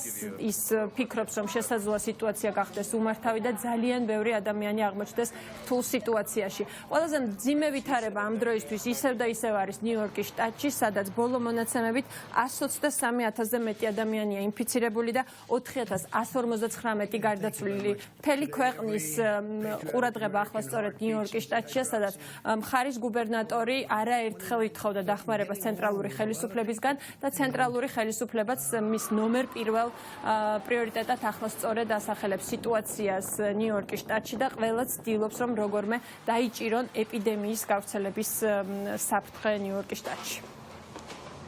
Number of deaths is up. გარდაცვლილთა რაოდენობა 4,159-მდე გაიზარდა, რაც ძალიან ცუდია. ჩვენ ლოცულობთ თითოეული გარდაცვლილისა და მათი ოჯახის წევრებისთვის. ამ ეტაპზე შეუძლებელია განსაზღვროთ, თუ რა იქნება ამ ყველაფრის შემდეგ. გარდაცვლილთა რიცხვების მატება სიახლე არ არის. დღეს ჩატარებული 18,000 ტესტიდან 8,000-მა პოზიტიური პასუხი უჩვენა, რაც ნიშნავს, რომ ინფიცირებულთა რაოდენობა 123,000-მდე გაიზარდა. ვიმედოვნებთ, რომ სასუნთქი აპარატებისა და საწოლების პრობლემა მალე მოგვარდება. თუმცა გვესმის, რომ ვერავინ მოახერხებს ორ კვირაში სასუნთქი აპარატების მომზადებას. General Motors-ი, Ford-ი თუ Elon Musk-ი არ მაინტერესებს ვინ რამდენად ყოველი შემძლია. თუმცა ვიცი, რომ ასე უცბად აპარატებს ვერ დაამზადებენ, რადგან არის დეტალები, რომლებიც სხვადასხვა ქვეყნებიდან უნდა ჩამოიტანონ. ეს კი ჩვენს დროზე ცუდად მოქმედებს, თუმცა მე ისინი მჭირდება. დღეს თითოეული პატრიოტი ამერიკელის გული ნიუ-იორკელებისა და ნიუ-ჯერსელების სოლიდარობის ნიშნად ზგერს. ქვეყანაც ხელწერტილად იქცა, თუმცა სასიხარულო ამბებიც ხდება, მათ შორის ნიუ-იორკშიც, სადაც წინა დღეებთან შედარებით სიკვდილიანობის მაჩვენებელი დაბალია. შეუძლებელია იამაყო რამით, როდესაც ადამიანები იღუპებიან, თუმცა საუკეთესო სამუშაოს ვასრულებთ ამ ციფრების მინიმუმამდე დაყვანისთვის. უახლოვდებით ნიშნულს, როდესაც წინ ძალიან რთული კვირა ნახევარი გველოდება, როდესაც გარდაცვლილთა რაოდენობა გაიზრდება, თუმცა ვიმედოვნებთ, რომ ამ ყველაფერს დავასრულებთ. ეს ვირუსი მსოფლიოსთვის დიდი საფრთხის შემცველია. შეიძლება ითქვას, რომ ეპიდემიის გავრცელების პიკი უკვე არის ევროპაში, კერძოდ ესპანეთსა და იტალიაში, სადაც საკმაოდ ბევრია ინფიცირებული და გარდაცვლილი ადამიანების რიცხვი. დავიწყოთ ესპანეთით, სადაც ამ დროისთვის 121,646 ადამიანია უკვე ინფიცირებული, 12,600 კი ემსხვერპლა კორონავირუსს. ასევე საკმაოდ მძიმე ვითარება იტალიაში და ეს ქვეყანა ისევ რჩება ლიდერად გარდაცვლილთა რაოდენობით. ამ დროისთვის იტალიაში 15,887 ადამიანია უკვე გარდაცვლილი კორონავირუსით და ექიმების ძალისხმევის მიუხედავად ჯერჯერობით ისინი ვერ ახერხებენ ამ ციფრების შეჩერებას. ჩვენს მეზობლებში საკმაოდ მზარდია კორონავირუსი, როგორც სომხეთში, აზერბაიჯანში და რუსეთში. მაგალითად, ბოლო მონაცემებით რუსეთში 3 სასულიერო პირი დაინფიცირდა კორონა-19-ით. ამ დროისთვის ეჭვი არსებობს კიდევ 2 სასულიერო პირზე, თუმცა ჯერჯერობით კვლევის პასუხებს და ტესტის შედეგებს ელოდებიან და შესაბამისად მათთან დაკავშირებით ინფორმაციას არ ავრცელებენ, თუმცა ზოგადად უნდა ითქვას, რომ რუსეთთან დაკავშირებით არაერთი ადგილობრივი თუ საერთაშორისო ორგანიზაციის არის პრეტენზია იმასთან დაკავშირებით, რომ ქვეყანა მალავს ინფიცირებულთა და გარდაცვლილთა რაოდენობას და შესაძლოა გარდაცვლილთა და ინფიცირებულთა რაოდენობა და რიცხვი იყოს იმაზე მაღალი, ვიდრე ეს ოფიციალურ მონაცემებშია დაფიქსირებული. ოფიციალური მონაცემებით კი ამ დროისთვის რუსეთში არის 5300-ზე მეტი ინფიცირების შემთხვევა და 45 ადამიანი არის გარდაცვლილი. იმისთვის, რომ თავიდან აეცილებინათ ეკლესიიდან ეპიდემიის გავრცელება, გერმანიაში სასულიერო პირებმა საკმაოდ ორიგინალური მეთოდი გამოიგონეს. მათი ეკლესიის მრევლის ფოტოები სკამებზე მიაკრეს და სწორედ ასე აგრძნობინეს, რომ ისინი ესწრებოდნენ ლიტურგიას, რომელიც მიმდინარეობდა კონკრეტულ ეკლესიაში და მაყურებლისთვის ცნობილია, რომ კათოლიკურმა ეკლესიამ გუშინ ბზობის დღესასწაული აღნიშნა. თავად გერმანიაში კი უკვე მეოთხე დღეა ერთგვარად კლებულობს ინფიცირებულთა რაოდენობა და შესაბამისად გარდაცვლილთა მაჩვენებელიც. და სამწუხარო ამბავი მოხდა საფრანგეთში და ეს ქვეყანაც მაყურებელს მოეხსენება, რომ არის საკმაოდ რისკის ზონაში ეპიდემიის გავრცელებასთან დაკავშირებით. საფრანგეთის საფეხბურთო კლუბ რეიმსის ექიმმა თვითმკვლელობით დაასრულა სიცოცხლე, ეს მას შემდეგ, რაც მას დაუდგინეს ოფიციალურად კორონავირუსი და ის მეუღლესთან ერთად, რომელსაც ასევე დადებითი პასუხი ჰქონდა COVID-19 ტესტზე, იყვნენ იზოლირებული და ამ საფეხბურთო გუნდის ექიმმა თვითმკვლელობა სწორედ საკუთარ სახლში გადაწყვიტა და დავბრუნდეთ ისევ ამერიკაში, სადაც უკვე ცხოველზე ინფიცირების პირველი შემთხვევა დადასტურდა. ეს არის ნიუ-იორკის ბრონქსის ზოოპარკში, სადაც 4 წლის ვეფს სახელად ნადიას აღმოაჩნდა კორონავირუსი. მას მანამდე ჰქონდა ჩვეულებრივ სიმპტომები, როგორც აქვს ადამიანებს, ჰქონდა ტემპერატურა და ახველებდა. ასევე საფრთხის წინაშეა კიდევ რამდენიმე ვეფხვი და ლომი, რომელსაც ახლა ექიმები აკვირდებიან. ზოოპარკის ადმინისტრაციის ინფორმაციით, სავარაუდოდ ცხოველების ინფიცირება მოხდა მათივე მომვლელებისგან და ამ გზით გადაედოთ მათ კორონავირუსი. ვეფხვი ნადია, რომელსაც უკვე დადასტურებულად აქვს კორონავირუსი, ახლა შესაბამის მკურნალობას გადის და ექიმების მეთვალყურეობის ქვეშაა.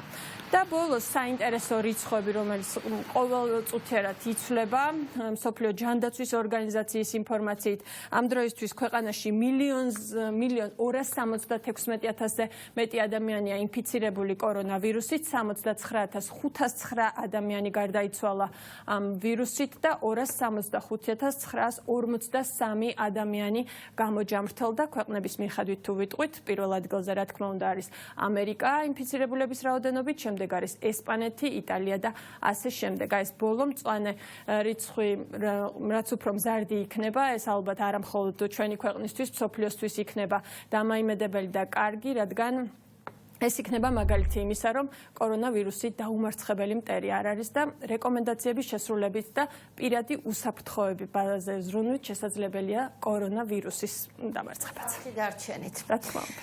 ნათია ტრაპეძემ გაგვაცნო მსოფლიო სტატისტიკა, ასეთი იყო ახალი ამბები ამ დროისთვის. მთავარი პირდაპირ ეთერში 3 საათზე დაბრუნდება. დროებით.